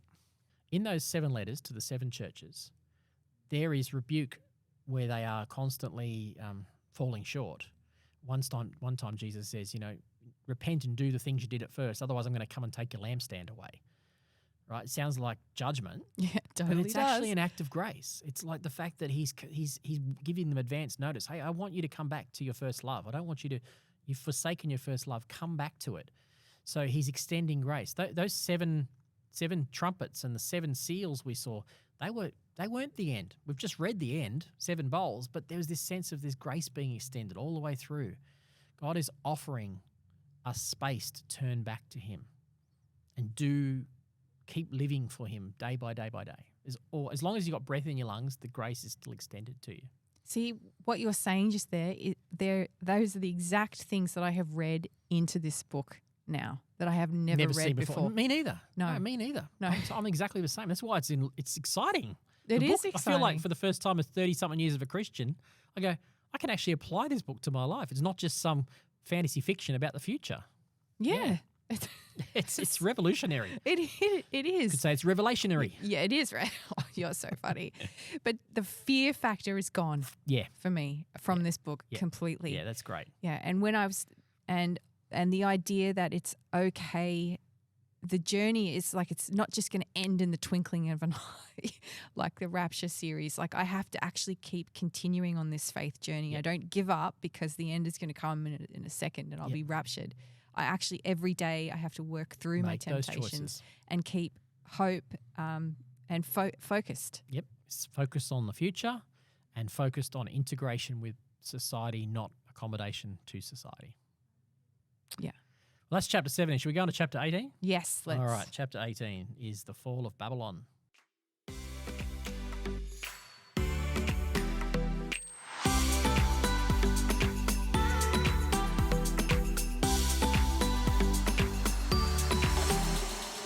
In these chapters here, from actually 17 to 19, there's a lot of the blending of images, isn't there, from Old Testament images that describe Babylon and Edom and Tyre? Yes. Would you say that? Yep. Yeah. So John is using what is in the scriptures to continue the story. All the way through. Right. There is more. Every page of the book of Revelation takes you back into a story in the Old Testament. Yeah. And what they're archetypes of humanity's rebellion against God. Yes, very good. Oh, yeah. Archetypes, I like that. Archetypes, yeah. And the note continues here, that exalt their own economic and military power as a false god. Oh, that's so well put. Yeah. We could have just read that like half an hour ago, Jeannie, and it would have been enough.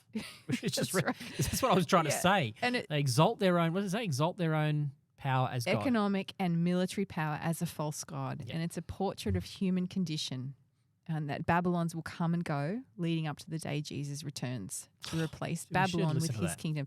This is when I flipped books. This is when you flipped from all the weird stuff. I changed books. I was like, I can't continue that one, this one. Yep. And this one actually says that all of these things have been happening. All of the bowls and things have been poured out, that it is happening now. It has happened, it is happening, and it will happen.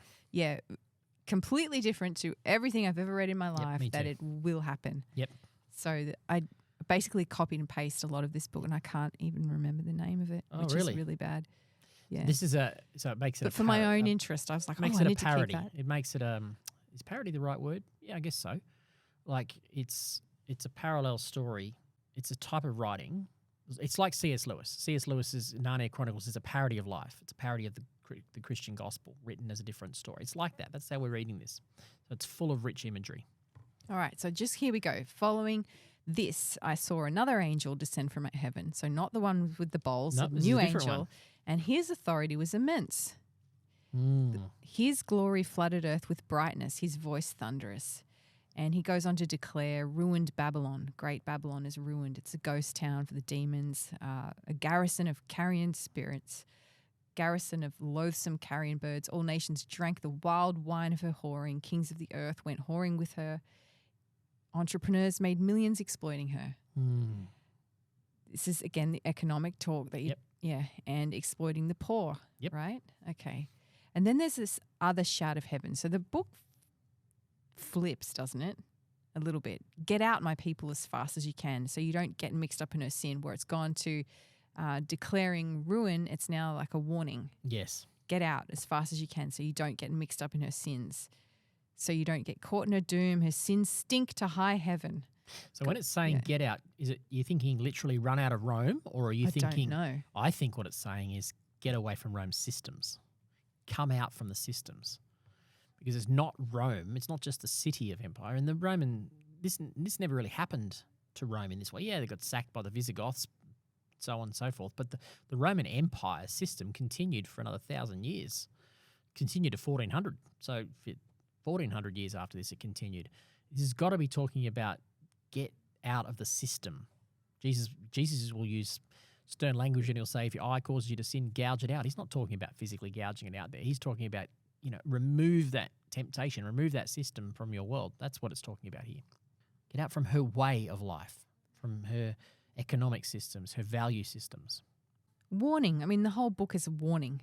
The whole scriptures are a warning as to if people who continue to rebel against God. Yep. Change your ways. That's what it's saying, isn't it? Yep. And here, in one day, disasters will crush her. Who is her again? So this is Babylon. Babylon. Yep. Babylon, okay. And death, disasters, heartbreak, and famine. Then she'll be burned by fire because God, the strong God who judges her, has had enough. Does this happen in one day, or is this over time? Or is this just... Yes and yes and no and no. Oh, Rome didn't fall in a day. confusing. I guess in one sense, Babylon, the Babylonian Empire, did fall in a day. Maybe that's what he's hearkening to. The Babylonian Empire. Joshua fell in one day. Joshua. Oh, sorry, Jericho. Jericho fell in a day. Yep, just that's thinking, right. Yep. Yeah. Well, the Babylonian Empire, the original Babylonian Empire of King Nebuchadnezzar's one, the Book of Daniel, it actually talks about when the Medes and the Persians came in, they actually snuck into the city, killed Belshazzar the king, and they had a peaceful. It really was overthrown in a day. In fact, I think there's ancient writings say they didn't even know. Many people in the city didn't even know they'd been conquered for 3 days because it was just such a instantaneous fall. But the problem was it was just set up by another empire who came in and did many of the same things. So I think this is still talking about having an apocalypse of the eschaton. One day, somehow, the kingdoms of this world will be dealt with. One day it will fall in a day. But that, in the meantime, stay the course. Remember, we're hope-filled here. Hope. Okay. But is this also talking about in the one day of battle, that when Christ comes and says it is finished, it is done, that's the one day? Like as in on the cross, or in the future and he's second in the coming? Future. Oh, but it could also be talking about the Correct. cross too. That's what I said, yes and no. Yeah. So the victory has been completed on the cross and will be consummated in that future day. Yeah, This is so tricky. Yeah, it messes with your head. But doesn't all mythological kind of metaphorical language like this is supposed to mess with your head? It's supposed to have depths of interpretation to it. And partly the problem is when we read it, we have the Western mindset and we read logically. Yep, we read beginning, middle, end. Yeah, which I don't think it's ever meant to be read like that. No, it's beginning, middle, beginning. Yeah. It's cyclical. And we just look for fact and what's supposed truth. We don't dig deep, do we? That's right. We're not going down deep enough into what can we learn from these metaphors. And, if we're sounding like we don't, well, one, we don't have time to dig into every metaphor in this podcast. But two, we could be digging into every metaphor and we'd see richness. It's like mining for richness. There'll be more and more and more that will come out over time and we'll have it more illuminated. We're really only just scratching the surface. I feel like I'm scratching the surface of this book for the first time. I'm sure I'm going to learn more the more times I read through it now. If you're scratching the surface, I'm standing back, peering at it, going, should I continue? Well, my mission is to try to get people to start to dig into it, because I think it can really be an Why do you think this is important for us now? Because we're facing these challenges. Both of those challenges I'm talking about. We are facing persecution, and we are facing the challenge, the temptation to be complicit with Babylon. Did you not think we were a year ago? I think all humans throughout all time do, but I think that in Western culture, we're probably facing in the West, in Australia especially, I think the persecution aspect is on the rise more than perhaps it has been in recent times. This is the thing, is maybe the persecution's rising, but I think the complicit with Babylon thing's always been there in the West. Our whole entire culture is built on that. Oh, you just opened up a big door in my life. I could capitalism? I could talk to you about so much stuff there. I'm going to pull it all back. Wind that back in, But I actually Jean. just got really excited, like, oh, it sounds like you might think this is the end times. Oh, no, I'm not going there. Oh, okay. All right. Oh, no, look, I'm not saying this is related to this book is not about predicting the end times. No, just it's I'm not. Saying, it's just actually because I'm not. saying that's where we are right now. Yeah, I'm not saying that that's a sign of the end. I'm just saying that's where we are. We're in a time where persecution in the West is on the rise. I'm just talking about us in the West. The problem is Christianity is very American-centric. Like, we want everything to be about what we're experiencing in the West, but people have been suffering persecution in other parts of the world. Why is it suddenly now, we're suffering persecution, it must be the end times? People are still and have suffered much worse persecution than we have. I'm just talking about how do we today apply this book to our current situation, not about predicting anything. You just made my mind go blank because I had so many things I wanted to say at once, and now it's just gone. All right, we'll carry on then with Revelation 18. No, I remember one thing. Okay, in this research, I went back and I looked at some of the original theologians, the OGs, as to say. The OGs, yep. Origen and Augustine and Clemency or something. I can't remember. Clement of Alexandria? Yes, yeah, and a bunch of them. I was actually gifted a terrific ancient study Bible, and at the halfway through, half of the page is commentary from the church fathers, from those people. And the peace they had in the writings about it was so different to what we experience now. And I wonder if it's because they couldn't imagine, they didn't even know the world was round. Yeah. You know, sure, and as many nations as there were, and we have this flood of information and time. Right, we're not out, working the ground, although many of us do, but we have time to sit and think about what this literally means.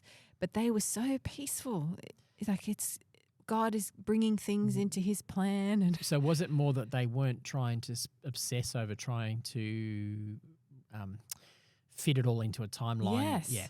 Yeah. So they were potentially, it sounds like they were reading it more the way we're advocating for reading it. Yeah. As a pastoral letter, a letter of encouragement. Yeah, and one of the big things was the mark of the beast, or was the intention of the heart.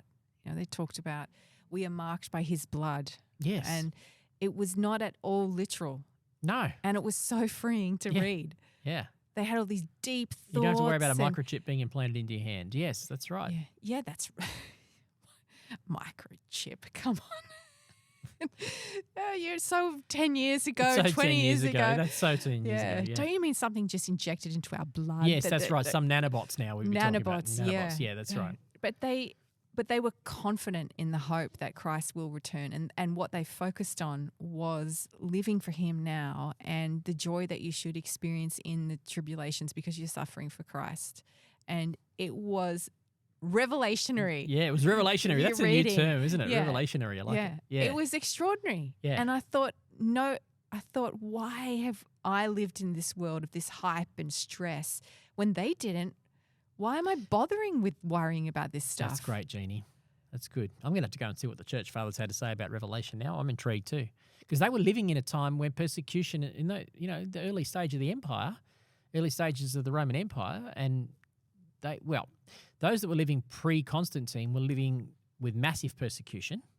Those that were living post-Constantine, they were living with the serious risk of accommodation to empire, bringing those values into the church. Both of those were valid and serious risks that were probably more pertinent to them than they even are to us today. Because of and they found a peace in that. Peace, huge peace, Good. Confidence, trust, and Great. Things I'd never thought about this book ever. Yeah. Like ever. Well, I've had a conversation with quite a few people who are actually saying they're looking forward to this series because they want to undo some of that fear.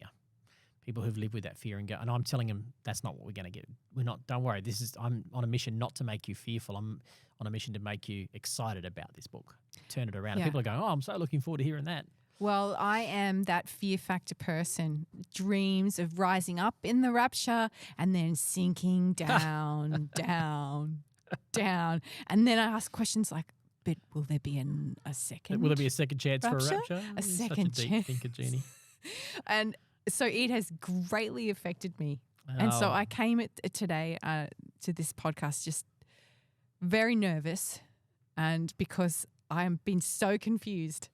Hopefully we aren't. I feel like I'm confusing myself more as I go on, but hopefully we're unraveling some of that basic, even though we might be losing our way in some of the metaphors because I don't retain all the information about what all these metaphors are. Hopefully that overarching message of hope can come across. Yeah, and that's why I'm intentionally not going into each and every verse here, because the overall theme is hope-filled. Hope-filled. Yep.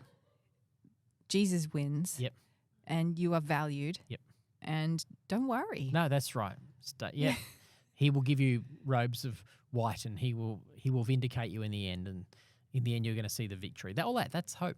Yeah, it is all hope. Yep. Where to me it has been a curse. Yeah, okay. So, okay, but this whole city, Babylon, is doomed. Yes, okay. It will come crashing down. Yeah, what is doomed is the act of rebellion against God. Yep. What is doomed is the serpent. Yes, right now we're not dealing with the dooming of the serpent. I was about to say the serpent who led me to think, who first of all tempted me.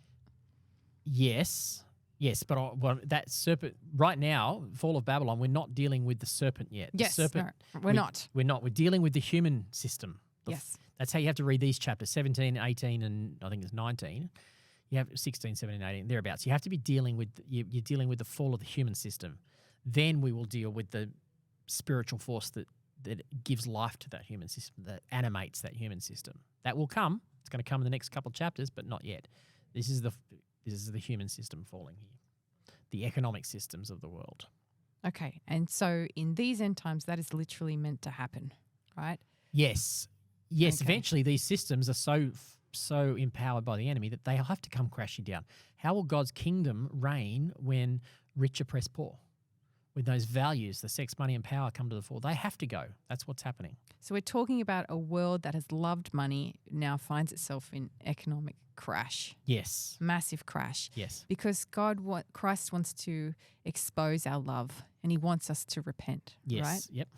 That's the purpose, isn't it? That's the purpose. Shall we have a look at how it describes the fall of Babylon? So in verse... I've forgotten what verse we're up to. Oh, well, let's go verse 10. It says, the city has fallen. Imagine the picture. This great city has fallen. Those stand at a distance, terrified by the torment. They will cry out, how terrible, O Babylon, you great city. In a single moment, God's judgment came to you. That's the bit last time we read it. Now, look at the economic language. The merchants of the world will weep and mourn for her, for there is no one left to buy their goods. She brought great quantities of gold, silver, jewels, pearls, fine linen, purple, silk, scarlet cloth, things made of fragrant thyme, ivory goods, and objects made of expensive wood and bronze and iron and marble. She brought cinnamon, spice, incense, myrrh, frankincense, wine, olive oil, fine flour, wheat, cattle, sheep, horses, wagons, and I'm going to come back to the last one in a minute, right?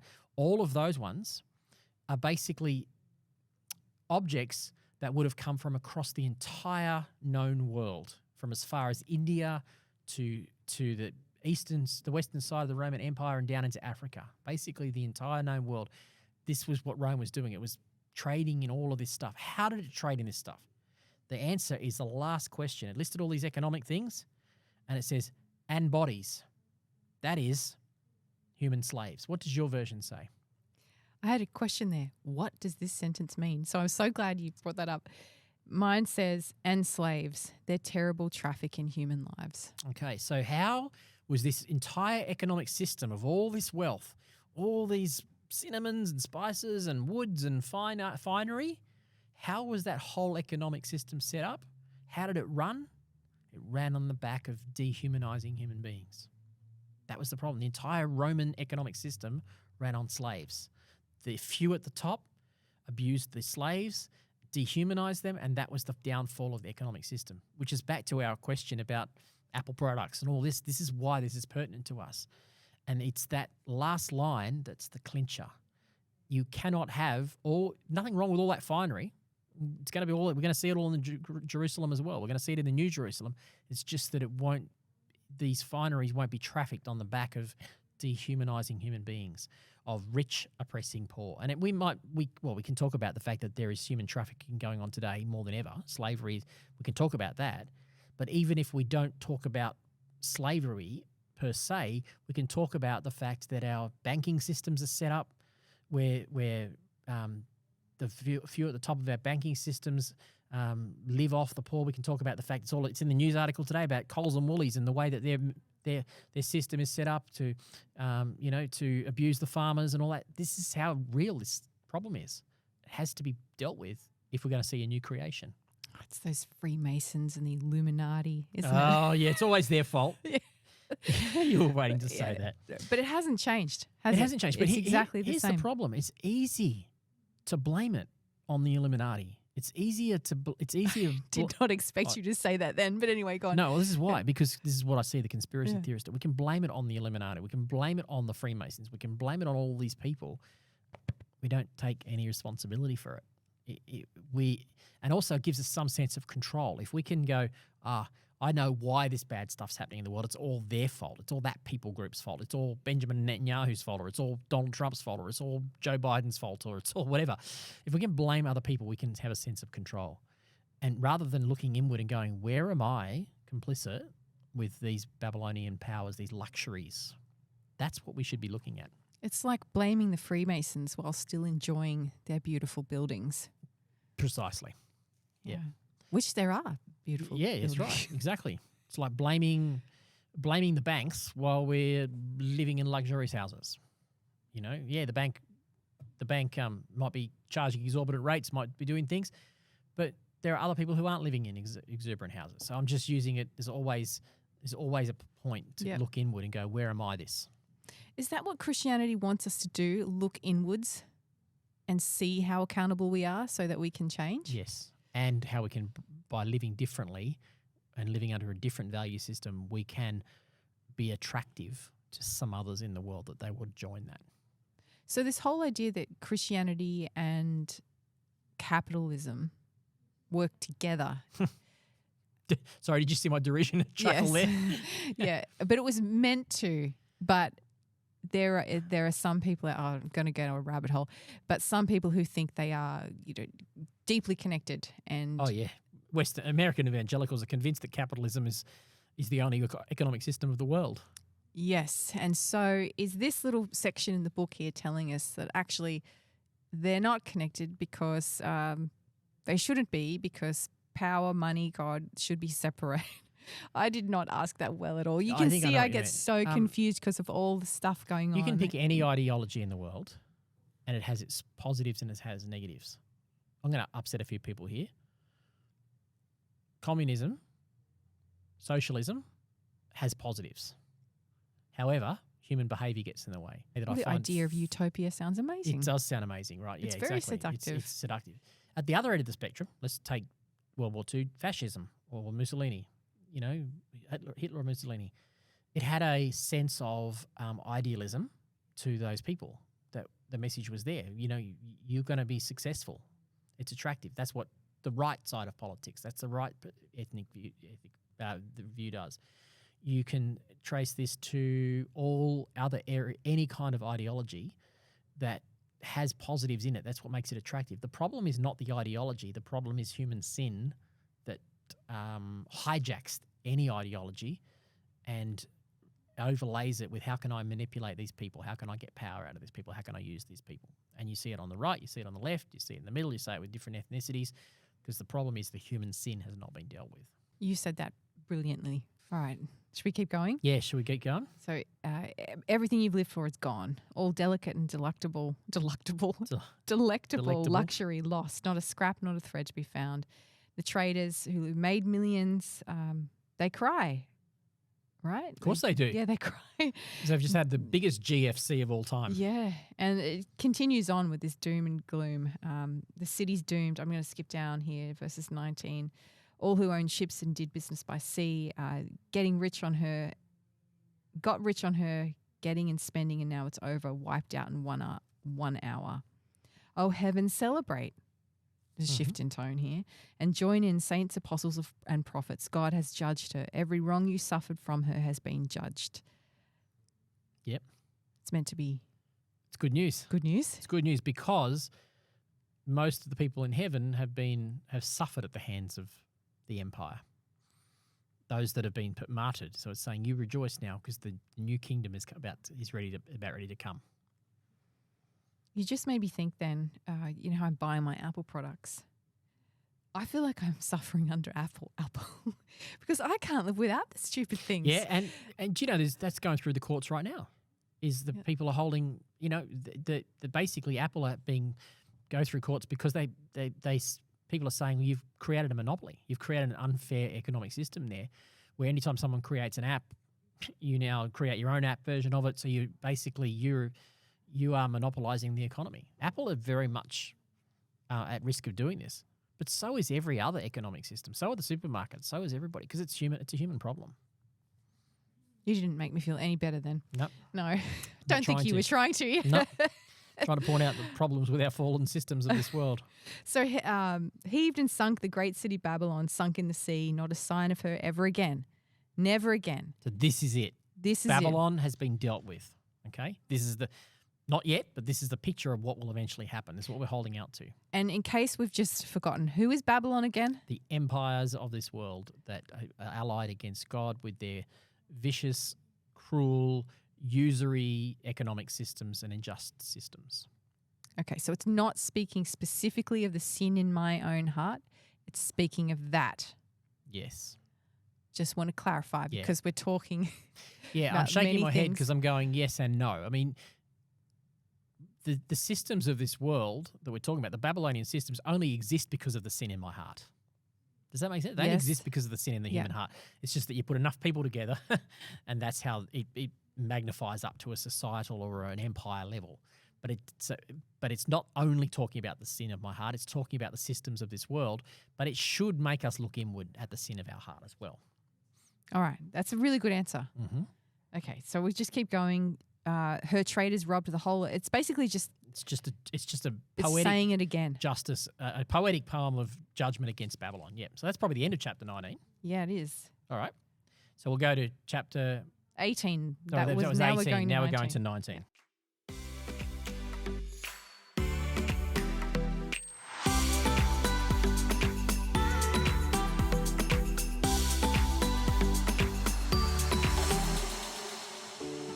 So chapter 19 verse 1 says, after this, what this? This of the fall of Babylon that we just saw. After this, I heard what sounded like a vast crowd in heaven shouting, and it goes on, salvation belongs to our God.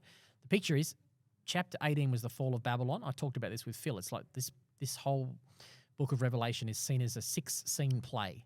And it's like, that's the end of one of the scenes. I think it's probably scene 4. We just ended. The curtain closes. Interlude, open the curtain, and suddenly the vision has gone from the earthly kingdom of Babylon falling to now we're seeing things from a heavenly perspective. So now we have to think, okay, everything we're about to see in these next couple of chapters is we're seeing this from a spiritual, heavenly perspective, not just the natural, earthly Babylon perspective. So what we're about to see is now the judgment upon the spiritual forces that animated those earthly forces. And it's the sound of hallelujah here. So are we celebrating the fall of Babylon or are we celebrating the judgment of the supernatural in this song? Both. A song. Oh, sorry. It is a song, yeah. It's a great, one of the many, I think there's several songs in the book of Revelation, yes. And it is. I think it's both.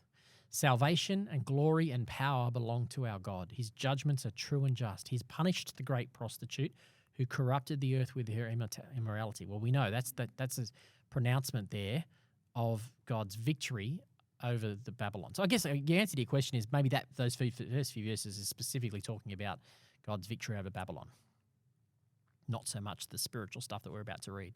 Okay. And then more singing with different people or the same people? What verse? 24 elders verse, is it? Verse 4 you're talking about? Verse 3. Verse 3. And again, I heard their voices, it says, rang out. So it's the same people that they saw, the vast crowd in heaven. So it's the same crowd. Same crowd. Hallelujah. The smoke from her burning billows up.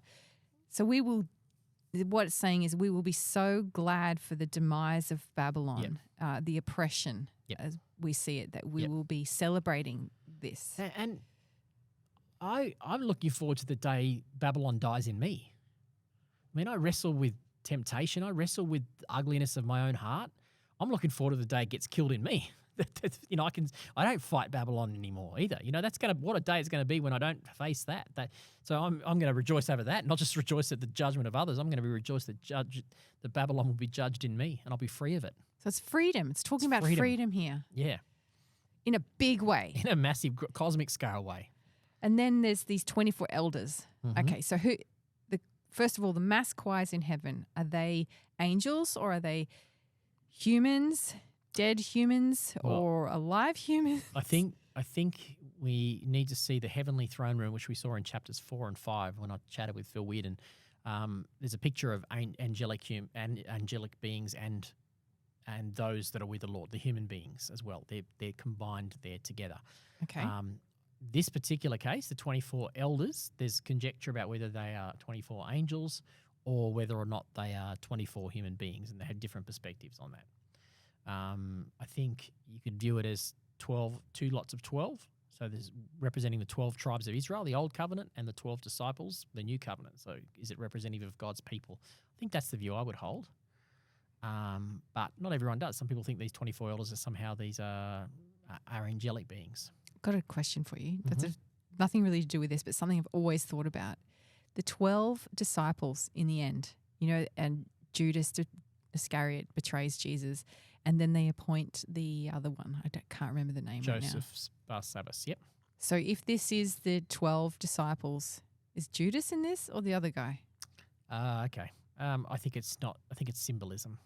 It's a stupid question. Yeah. But I've always wondered. Well, if it is the 12 disciples, it's symbolic. It's not necessarily saying the 12 literal. No, it's not. Okay.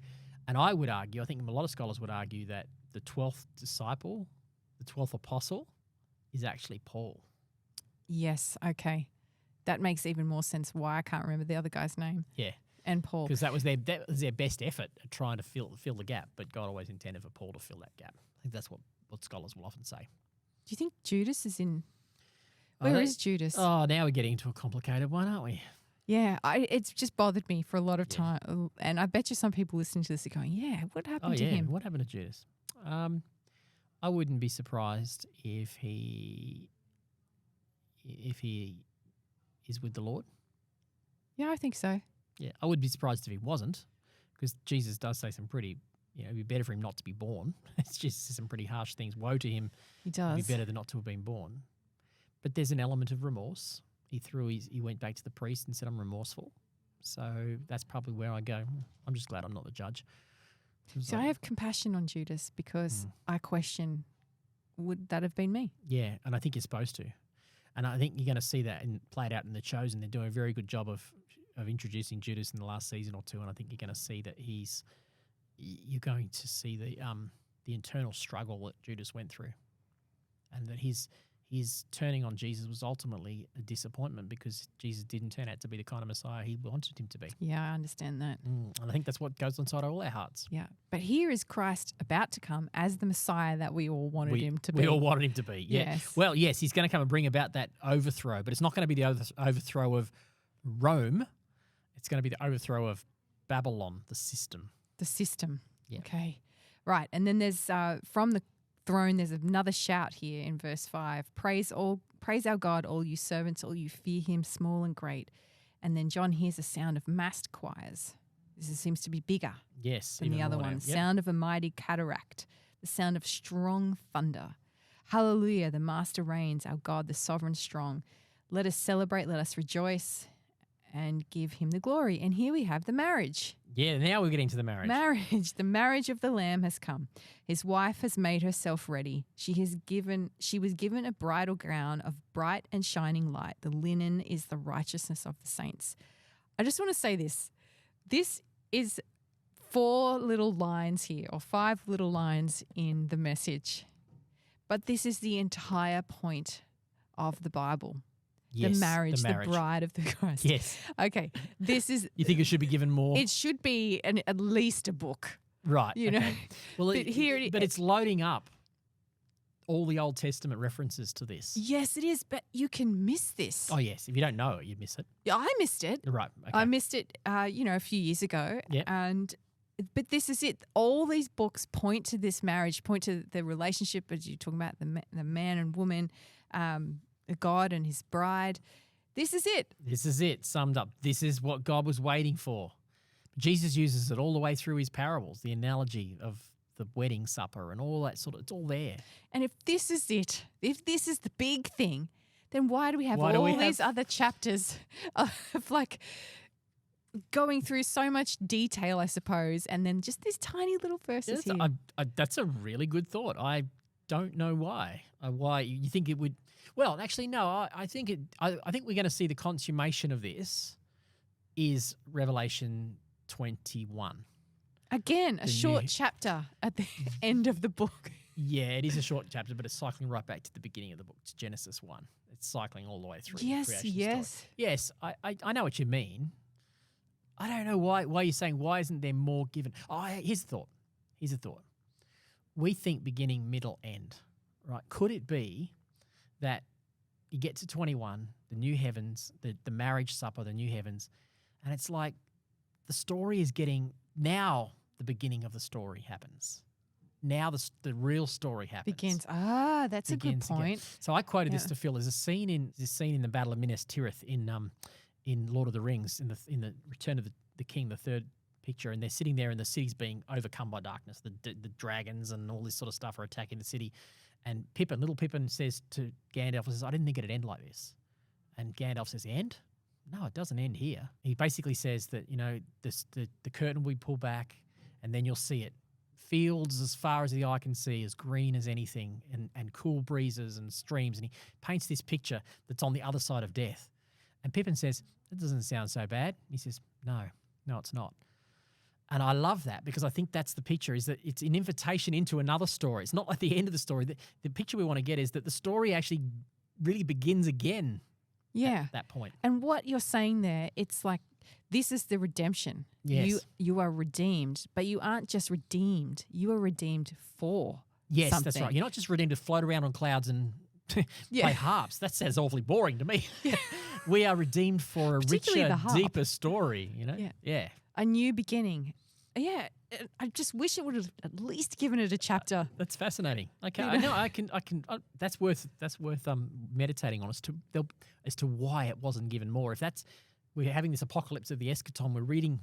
Doesn't it flesh out the end a bit more than it does? Yeah, particularly you've had all these chapters of woe and wrath and death and everything, but here you're having a feast and a supper. Maybe the reason there were all these chapters of woe and death. This is how N.T. Wright puts it. Why is this judgment thing kept referring to?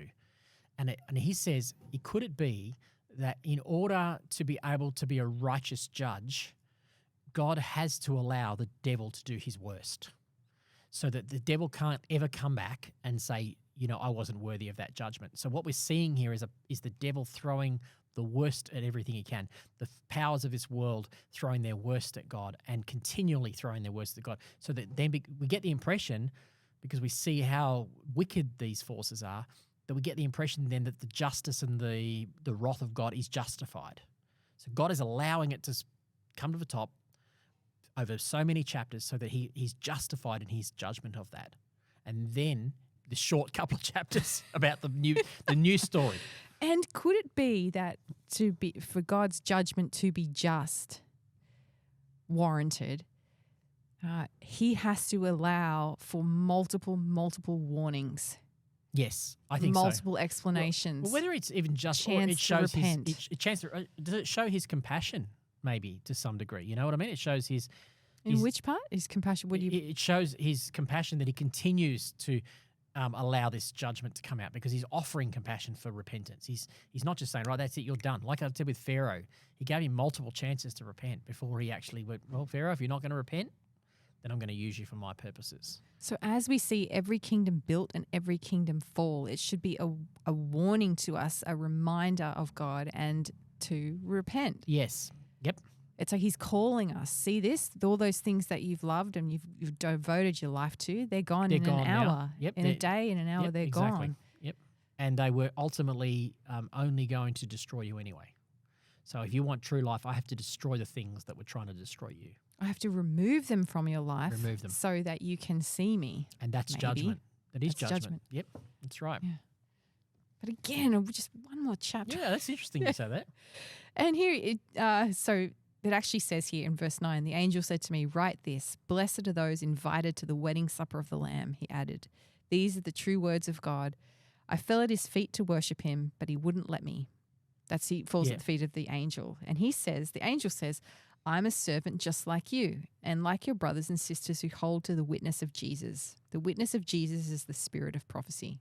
He's just like us, a servant just like you. That's what the word angel means. And Angelos, messenger. Messenger. This is going to talk about Satan in a minute, right? Isn't it? Yes. Yes, it is. Yep, the serpent is about to come up. Was the serpent meant to be a fallen angel?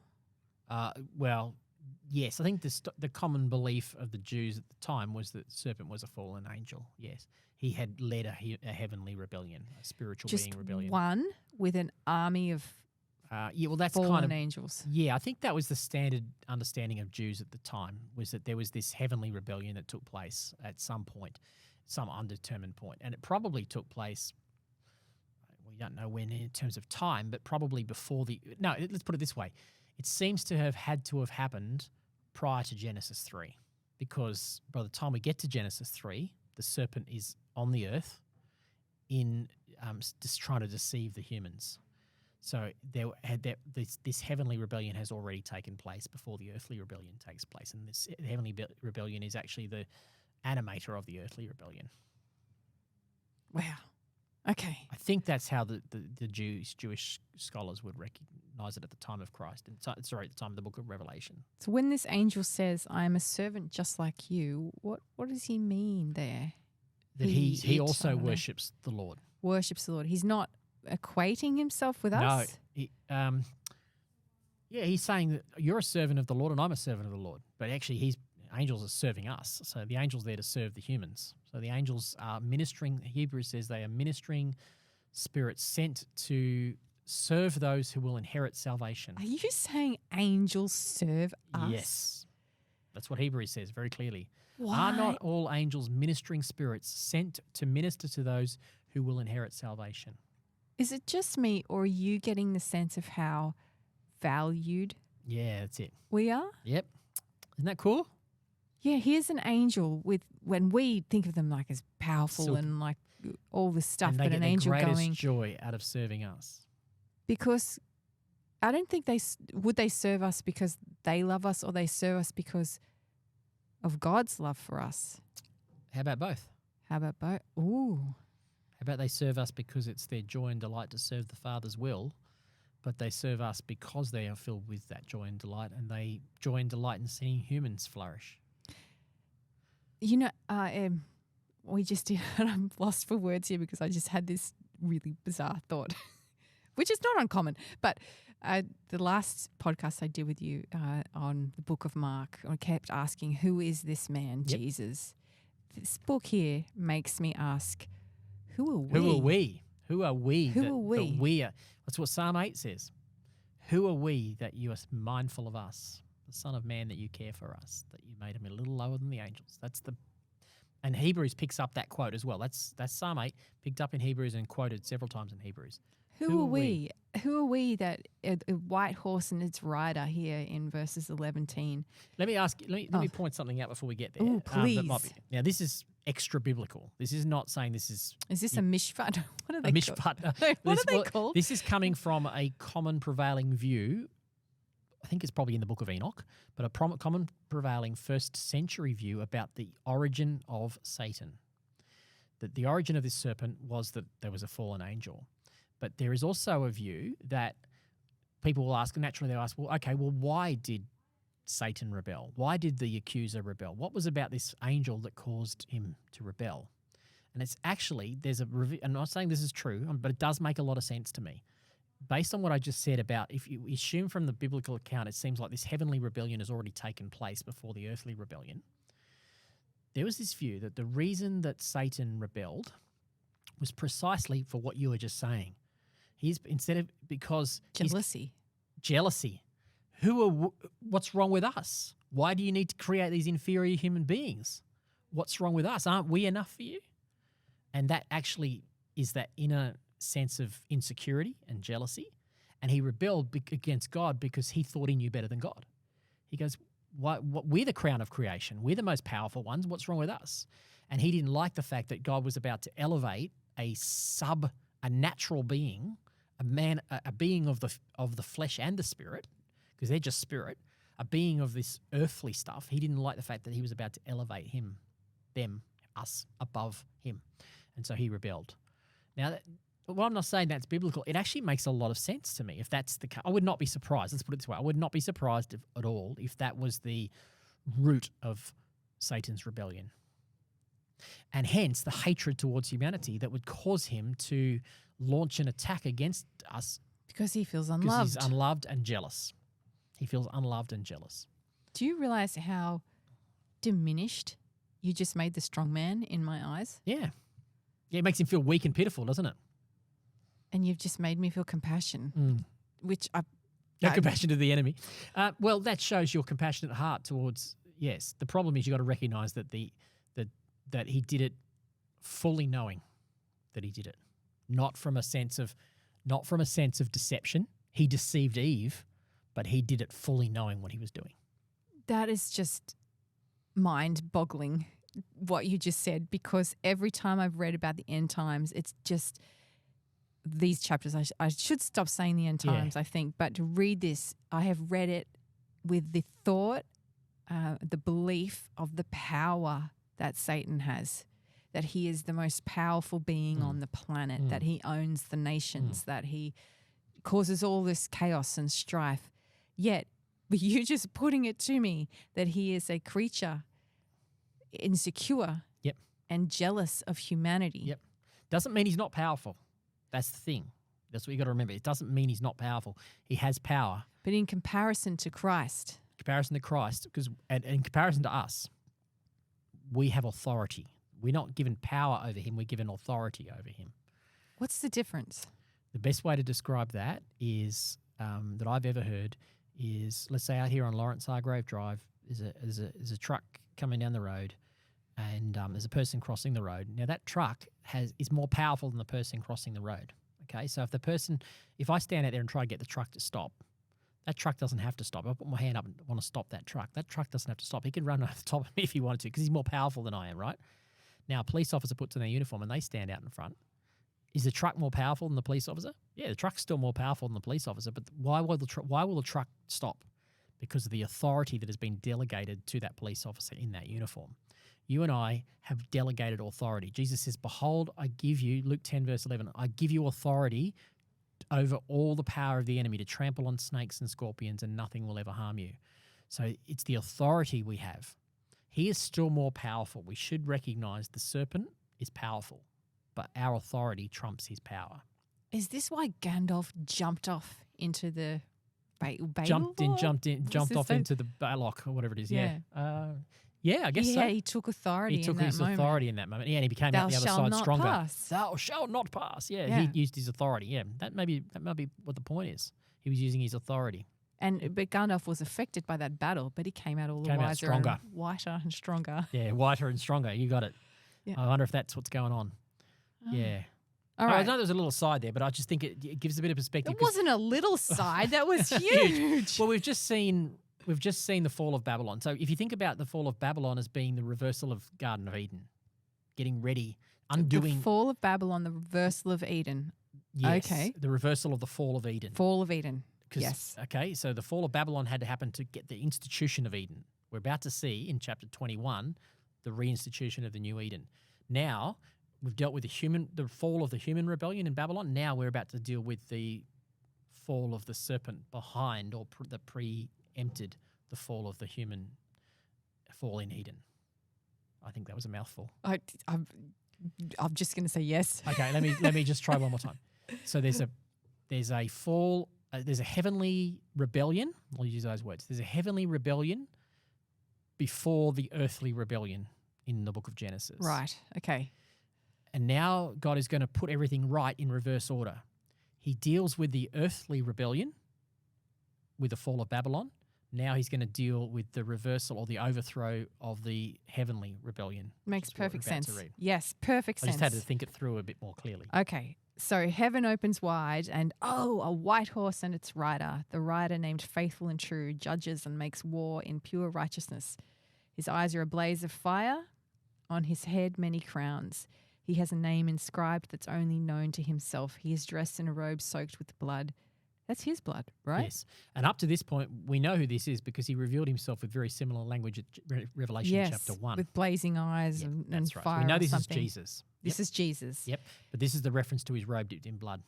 And he is addressed as the Word of God. Yep. That sounds familiar too, doesn't it? Yeah. And the armies of heaven mounted on white horses and dressed. Is this angels or humans as well? Or both? Mounted on white horses and literal horses or heavenly Pegasuses? I don't know. Pick your choice. Decide whether it's literal or I think it doesn't matter. I think whether it's going to be figurative, and you can take it to the point, does that mean there's horses in heaven or not? I don't know. I don't think that's the point. I think the point is he's supposed to be thinking this like a metaphorical, mythical battle. Right. Okay. A sword comes out of his mouth. It's his only weapon. The sword comes out of his mouth so he can subdue the nations, then rule them with a rod of iron. Okay, so that's a quote from the Psalms. That's a messianic psalm. I think it's Psalm 110. He will rule the nations with an iron rod. And he treads the winepress of the raging wrath of God, the sovereign strong. On his robe and thigh is written King of Kings, Lord of Lords. Mm-hmm. In case we didn't know who he was, we now know. King of Kings. Yep. And there's an angel standing in the sun shouting to all the flying birds, come to the great supper of God. So we've just had a wedding feast and now they're going to have birds feast on the deceased bodies. Yeah, it sounds really gruesome, doesn't it? Just remember it's metaphorical language. Metaphorical, okay.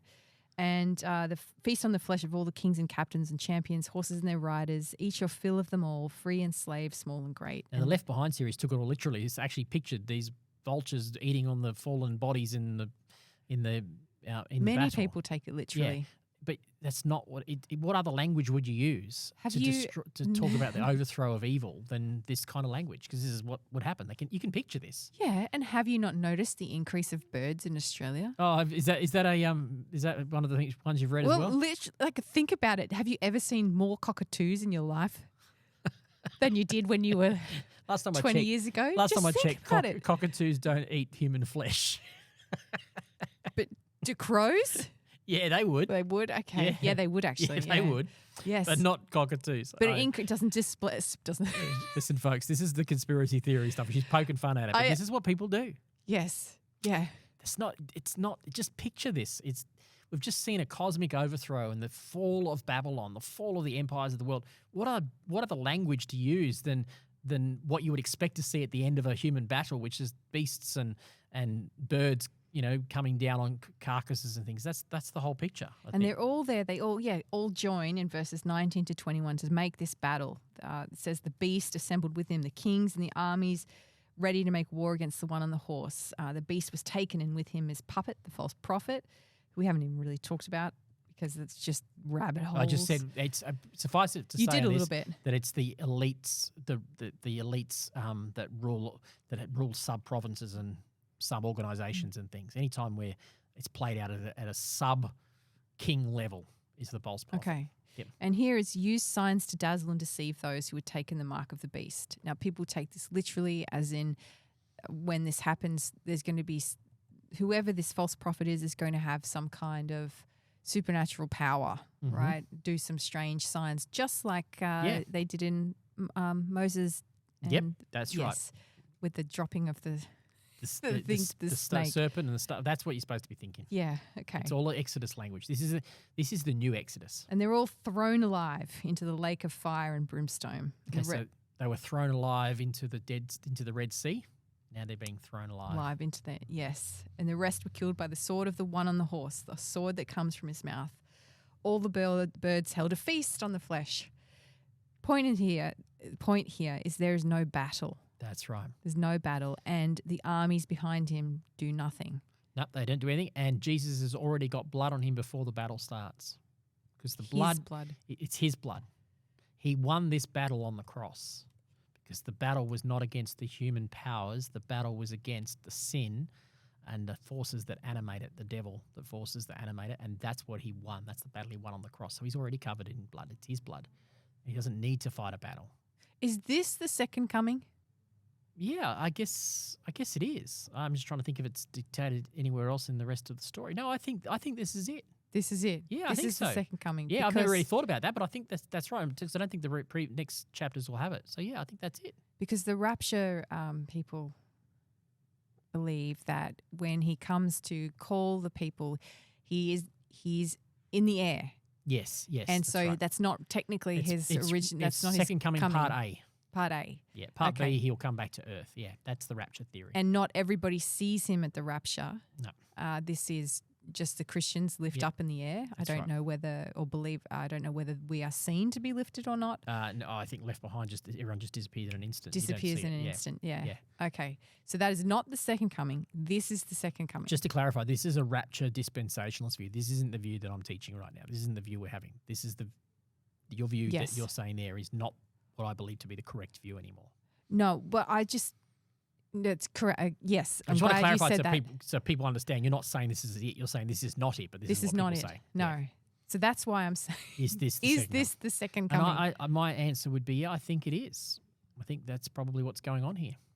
Because if you think about how he arrived on Earth the first time as a little baby, an innocent baby, and nobody knew who he was. He arrived in not poverty, but we're told he arrives in an inn. Yep. In a stable. A stable, or whatever. Yeah, it's like in humble circumstances. Yeah, humble circumstances. But here he is. He comes, the second coming. It's like he comes as the Messiah. Yeah. And all the world can see. He comes with blazing eyes and sword in the mouth, and it's an extraordinary victory. Yep, that's right. He's conquered, and he's coming to Earth to destroy the serpent once and for all. And as the earth is being destroyed, the blood on his robe, it's such a sign of his love, isn't it? Yes, it is. It would be in stark contrast to all the whiteness of the white horses and the white people. Yeah, that's the point you're trying to make. You don't need to fight. He's already fought for you. Yeah. Yeah, and if they're being martyred for their faith, they know that their blood is in good company. Because actually earlier on, we see them under the martyrs, those who'd been suffered in tribulation. It says they had their garments stained, and it says new garments were given to them. So it was like they were given fresh, clean garments because they had their garments stained by blood. Now Jesus is coming to victory with his garments stained by his blood. It's the contrast. Yeah. It doesn't say anything about marks on his hands or feet, does it? Not here, it doesn't, no. No. But this should be a shocking sight. Shocking? Tell me more. Like, as in, overwhelming. Yeah. And yeah, that's right. I think that's why, as you say it, I think this is the picture of the second coming. It's all encompassing. It's the angels saying to the disciples, this same Jesus who you've seen going to heaven is coming back again, the way you saw him go into heaven. Okay, so if you do believe in the rapture, all the Christians have left Earth at this point. But your view is there is no rapture. So are Christians still here? Or what happens to the Christians here? We've been persecuted. What happens if you're still alive what happens if you're still alive at the point of the second coming? Is that your question? Yep. Well, Paul says he thought he was going to be. He says, we shall not all sleep, but we shall all be changed in an instant, in the twinkling of an eye. So that's the clearest explanation I get, is that Paul assumed that he was going to be one of them, but he assumed that those who were dead in Christ would return with Christ, and those who were alive would be caught up and would actually be be changed in an instant. Okay, Yeah. so we're on earth changed in an instant with new bodies? Is that what you're saying? Yeah, resurrection bodies, yeah. Okay, so it's like if Christ appeared right now, you and I would suddenly be We like, would what? receive our Different. resurrection bodies. Yep, I think Okay, that's right. and still looking at your Apple Watch. No, yeah, that's right. Still looking at my Apple Watch. Yeah, I'd be like Googling what's going on, going YouTube videos. It wouldn't work because the part of it that is causing all the unfair treatment would be taken out of it. Don't worry. Oh, no. Okay. Carry on. All right, so this part, just one question. Are people killed at this part? Are people killed? Like when Christ comes with the sword, is there just like a slaying of people? I don't think that's the picture. What is the picture? The picture is, this is the problem, it's the system. God has dealt with the system.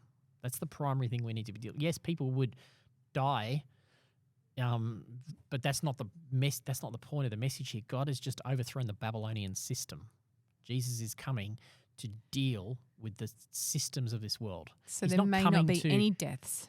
Maybe not. The birds will be hungry. Whether there is or not, that's not the point of the story. The point of the story is God has defeated the root cause of the systems that were oppressing humans. Okay, so if that has been oppressed, those oppressions are gone, and I have gathered against God. I've given my life to the beast, to the mark of the beast, and if I'm still alive at this point, and you're here, Pastor Rohan, living in your resurrected body. This is so weird. It is weird. And I am here in my human body. What?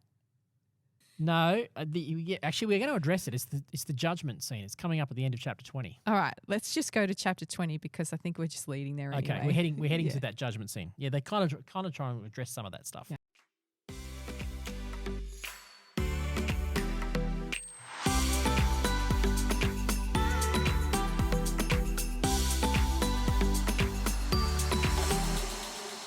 I have to confess, in my recent readings of the Bible, I got to this chapter and it was a real wait, what moment, because I'd heard about the rapture, I'd heard about all this stuff, I'd heard about all the wars, the end times and everything, but this 1,000 years, this millennial thing, okay. Judgment, first resurrection, says a second resurrection, like what? Yeah.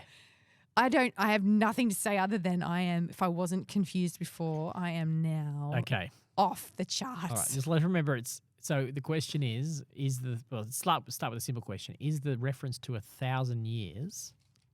Let's just read a bit. It says, "Then I saw an angel coming down from heaven." We've seen plenty of angels.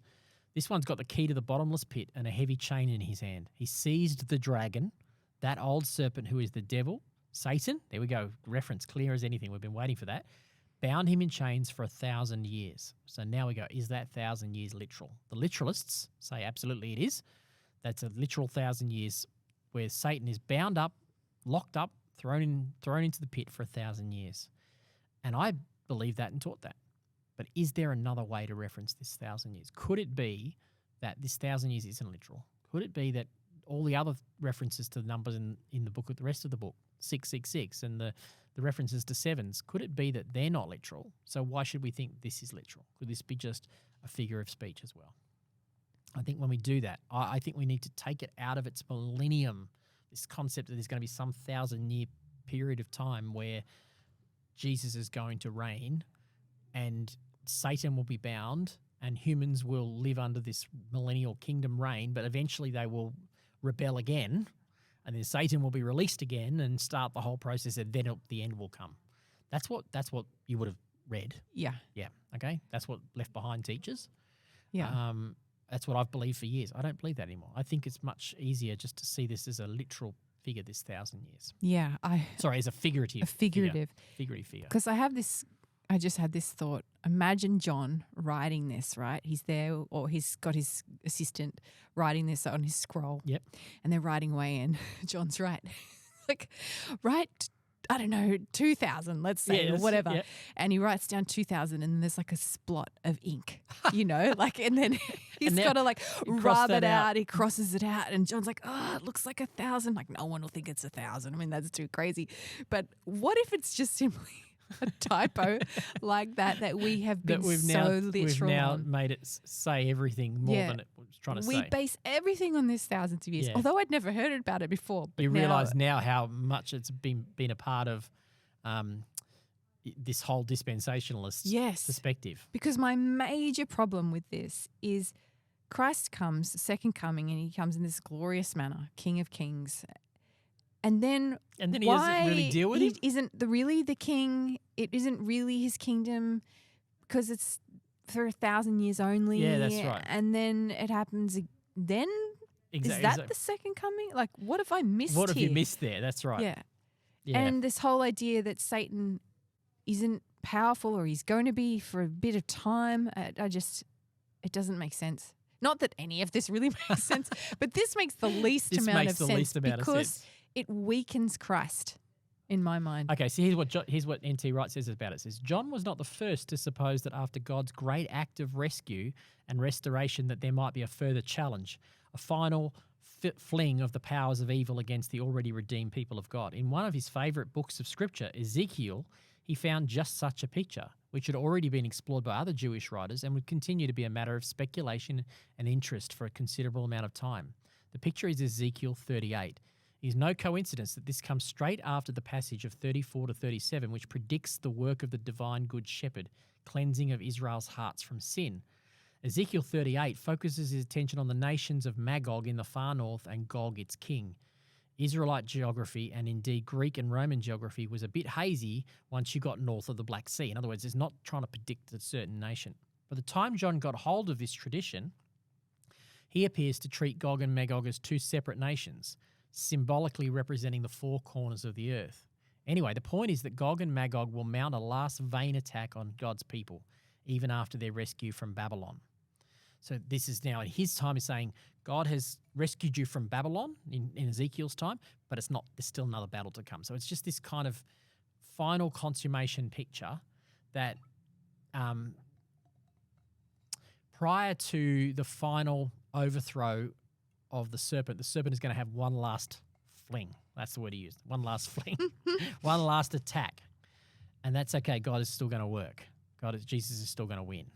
It's not specifically talking about 1,000-year literal period. So N.T. Wright thinks that's not a literal 1,000 years. Absolutely, he doesn't. No, he thinks it's a figure of speech. It just seems cruel. If you come back, Christ comes, he sets up this amazing world, and then it's like, sorry, just 1,000 years, and then we're going to go round 2. Yeah. Why would he do that? That's the point. Why wouldn't he deal with it? Why would he not deal with it? Now, I'm going to play dispensationalist advocate for a moment. The argument they say is that basically human sin is so bad that over that period of 1,000 years, humans will rebel against Jesus, and they will rebel against Jesus having an earthly kingdom in Jerusalem where he's ruling on the earth, and they won't even have the devil to blame because the devil's bound up. Human sin will rebel against serpent so much that then they will come under one final judgment. That's the argument that Left Behind people use, that it's God's way of showing, look at you humans, even without the devil's help, you still make a mess of things. But I don't think that's the point of the message. No, I'd not heard that. Yeah, that's the argument that dispensationalists use. Okay, I must have heard it, but not really then because I'm so aware of that. Yeah. And this is just nuts, this whole thing. It's just really... It's nuts because it's fun, because you can wrestle with it. And you should. It's fine. There's nothing wrong with wrestling with it. So the idea is that Christ comes, deals with everybody, and then bounds Satan for 1,000 years, and then sets him free for a short period of time. That's the analogy that's in the story, you're saying? Yes. Yep. Sets him free for a short period of time, and then there's the final binding judgment and everything. Yes, that's the understanding of it. So why tell us all of this stuff before the book if you're only going to have it happen again? I don't think it is happening again. I think that's the way the story is told. That's the way it's being interpreted, but I don't think that's what's happening. No, well, I agree with you, but I'm just trying to... Why is it told that way? Why is it told this way? It's told out of order. All right, we just paused it for a minute because I wanted to get this clear and succinct. We're running out of time. We wanted to get it clear and succinct. And don't think I'll get it clear and succinct, Jeanie, but let's try. Give it your best. Give it my best. I did refer to this a little bit earlier when I said that God wanted to make sure that he was justified in his judgments and that there would be no grounds for accusation of unfair treatment. You did say that? No grounds for appeal, I guess you could say, if you're using legal terminology, right? So if we just extract the fact, it would be easy if we got to the end of chapter 19 and the serpent had been dealt with everybody else. But it's almost like he's left it one last time to give this figurative example. It doesn't have to be a literal 1,000 years. It's not that. It's just a figurative picture of Satan is going to do his absolute darndest to be an accuser. The word Satan, and it refers to him there, is accuser. The accuser is what the word means. So he's going to try to accuse the saints. He's going to accuse God of being unfair or being, treating him unfairly or anything like that. And he is given his chance to do his absolute worst. And in the end, that's what this last separate thing about Satan having one last chance is all about. That enables God to be able to say categorically, you have done your darndest and you are not, there is nothing left in your case. Your case is completely closed and you have been found guilty. And your case has been completely closed and the saints have been found righteous. You said that very, very well. Took some thinking, but I don't know. We'll go with that, hey? Yeah, go with that. Go with that. I don't think it's literal 1,000 years. No, and that is such a relief because then it actually does make things make more sense. Yeah. And the idea, when N.T. Wright says again, that something huge happened the day Christ died. Yes. And that powers were taken from Satan. Yes. Right? Satan was bound at that day. Yes, that's right. He was defeated on the cross when Jesus yelled out, it is finished. Yeah. And, to then go and take one verse and say, let's build a whole doctrine of millennium out of that verse is like trying to take one verse in 1 Thessalonians and build a doctrine of rapture or anything. It's not the overwhelming testimony of the scripture. So it could just be a figurative way of giving an analogy of Satan having one last throw at the dice and failing, falling short. You reminded me of our legal system in the way that somebody has been said to be found to be guilty, and yet there are still things that they can throw, like I'm going to plead for a mental assessment or something like that. They just keep kicking the can down the road. Yep. That's what you made me think of. That's what's going on, and it's like a good judge. And I've seen this in legal cases too. A good judge will, let's say there's an accusation where they want to withdraw certain evidence, or they think there's a risk that the prosecution, for instance, the defense could use a mistrial of justice, or because when you appeal a case in a court, you have to be able to appeal it based on a miscarriage of justice in the trial. So even in that trial, a good prosecution will make sure that there are no grounds for appeal if they can do their job properly. They'll remove any grounds for appeal. I think that's what God's doing. He's removing any grounds for appeal. Yes. Yeah, the best absolutely. Way to put it, to make sure that he's giving him every last chance to exhaust every last argument.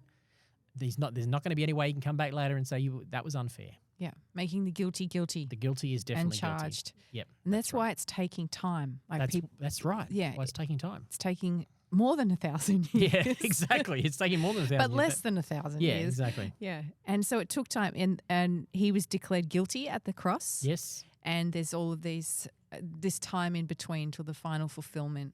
Yeah. Yeah. And I don't know why Judgment, that's the case. Yeah. I think the only thing I can say is, because Peter talks about this, is why is it taking so long? And it says, to the Lord, a day is like 1,000 years, and 1,000 years is like a day. Peter says, God is not slow. I think it's Peter, it might be Paul. God is not slow in, as some of you think. He is gracious and compassionate, wanting to reach as many people as possible. So any delay is about compassion. Yeah, it's giving us time and warning. And it's actually for us, I think. Yes. The more time we have to follow him, the better it is for us, right? Exactly. Yeah, the more chance we have, the better it is. Yeah. Yeah. Well, let's have a look at this final judgment. That was 1,000 years. Shall we just go to the end and just talk about this, because we didn't finish this up in the last chapter. Yes. The final judgment. You were saying, why is there this delay? So it says, the final judgment, verse 11, and I saw a great white throne and one sitting on it. The earth and sky fled from his presence, and they found no place to hide. And I saw the dead, both great and small, standing before God's throne. So everyone who's died is there. Yep. Okay. The books were open, including the book of life. That's been all the way through. The book of life has been a reference right back in the books. There's multiple books. Multiple books, but one book of life. And in the books are written the deeds. The deeds. Yep. It says that. The dead, I think it says it here, but yes, the dead were judged according to what had been done as recorded in the books. So every person was judged according to the books of their deeds. Isn't that counter to gospel? Yes. It seems to be, doesn't it? It seems to be, but could he be saying the spiritually dead? No, I think it's all. All the dead. Yeah, Jesus says that. Paul says that. We're judged accordingly to what we have done, even though it is not a faith-based, not a work-based, just because you're work-based or whatever. Here's the deal. There's a book of deeds. Everyone, let's just assume it for the sake of using the metaphor, maybe stretching a little bit. Jeanie's got a book of deeds. Rohan's got a book of deeds. There's Mine is smaller than yours. Well, it depends if it's good deeds or bad deeds. Probably you can both. be judged for good, right? It's not all bad, right? Then there's this book of life. Now, what's going to happen is your salvation, your rescue, is going to be determined on whether your name is found in the book of life or not. What's going to determine whether your name is booked in the life is not your deeds. It's going to be your faith in Christ. That's the rescue. That's the salvation. But regardless of whether your name is in your book of life, you will still be judged according to your deeds. Christians will too. And this is where a lot of Christians said, is it anti-gospel? Because Christians go through life thinking, well, I'm saved now, I can do what I want. And they need to read the second last chapter of the book, which is no, you're actually still going to be judged. Paul says we will all be forced to give an account for that which we have done in the body. Oh, great. Okay, so it's not that we escape the judgment, but it's not all bad. It's the book of our deeds, not just our bad deeds, our good deeds. So there's rewards here as well as, lack of reward. Maybe that's a better way to put it. For those that have their name written in the book of life, it's reward versus lack of reward or level of reward. But your deeds do matter. The way you live your life does matter. That's what it's saying here. We can't just think, we've got our ticket to heaven, now we're right. This would argue that. Say, no, your life matters. Do you know? I'm just going to sum up here. Do you have anything else to say before I say these last? Sum up. My last closing quotes or thoughts. If you take out the rapture, right, which you have, upon reading it, there, sadly, which is such a shame, but shame for this reason. You take it out, suddenly what I do matters. Yes. What I believe from now on, how I act matters, because if there was a rapture, in my elementary thinking, it's like, well, I don't have to do anything because one day gone. Yep. But if I'm still here and I'm living through these days, what I do matters. And it matters in a way that somehow beyond our comprehension will carry on into the new creation. We're sitting down recording a podcast here. This is not temporal. There's something about this that will carry on into the new creation. That's a shame, because I feel like deleting the whole thing. I'm not starting. And actually saying, get back to me in 5 years. Let's see how different Maybe we'll this sit down would be. and do Revelation in 5 years' time. Yeah, because I know I'm all over the place myself on this book, but that's because I'm figuring it out as I go. And hopefully we can just take a few people on the journey with us, and together we can figure it out. Yeah. And there's a few things that I have learned. Okay. And I said it earlier, but I can't believe how valued we are. I can't believe there's this final battle. There's this serpent thrown away and I don't know, into pits and all this stuff. And it's all there because this book is trying to tell us who we are. Yes. We are Christ's beloved bride. We are his bride. Yep. Yeah. We are his bride. And we're headed for the ultimate marriage. Yeah. I never saw that. And the other thing that I never saw, or I always... reading this, it was like the Eye of Sauron. This is what I would... I like the fact you give me some Lord of the Rings analogies today. I love Lord of the Rings. Is it Sauron or Sauron? Sauron. Okay. I was terrified of the Eye of Sauron. Sauron, whatever. And the whole book is just... This constant evil, dark presence is there, and, they're walking towards it. And I have read this entire book focused on the eye of... Say it again. Sauron. Why it sounds so sour when you say it? The Eye of Sauron. Well, I don't know how Tolkien said it, but that's how they say it in the movies. Sauron. I've been focused on that. Because I've been focused on the power of Satan, I think I've given him a lot more importance and significance than I should. Yeah. I should actually flip it and be focused on the power of Christ. Focus on the rider on the white horse. The rider of the white I horse. heard someone say years ago, says, my money's on the white horse.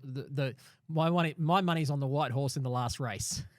Yes, yeah, that's a good. That's a good thing. Yeah, my money's on the white horse in the last race. And what that means to me in my daily life is I need to get into perspective my identity in Christ, because this book is telling me I am somebody that I don't even know who I am, because I don't recognize who I am in Christ. Yeah. I didn't say that very succinctly, but this your book, identity in Christ. This book is teaching me, and it should teach everybody, that there is much more to us than we could ever have imagined. Yep. Shout out to Pastor Phil Pringle on that. I reckon Pastor Phil has a course called The Born Identity. He's got a book called The Born Identity. He's got a C3 college course. Yeah, I know. This is BORN. I get it. But it is the best teaching on your identity and who you are in Christ that I've ever seen. Yeah, it's worth reading the book or watching watching C3 College on it, because it's really inspiring. I get through it and go, yeah, this is who I am. This is really good. Yeah. There's a battle fought for you. Yes, there's Rohan. a battle fought, and now because I am born into that identity, I can carry that identity. Yeah. Never thought that before. Always thought, come to Christ, raptured, gone. Yeah, right. Gotcha. No.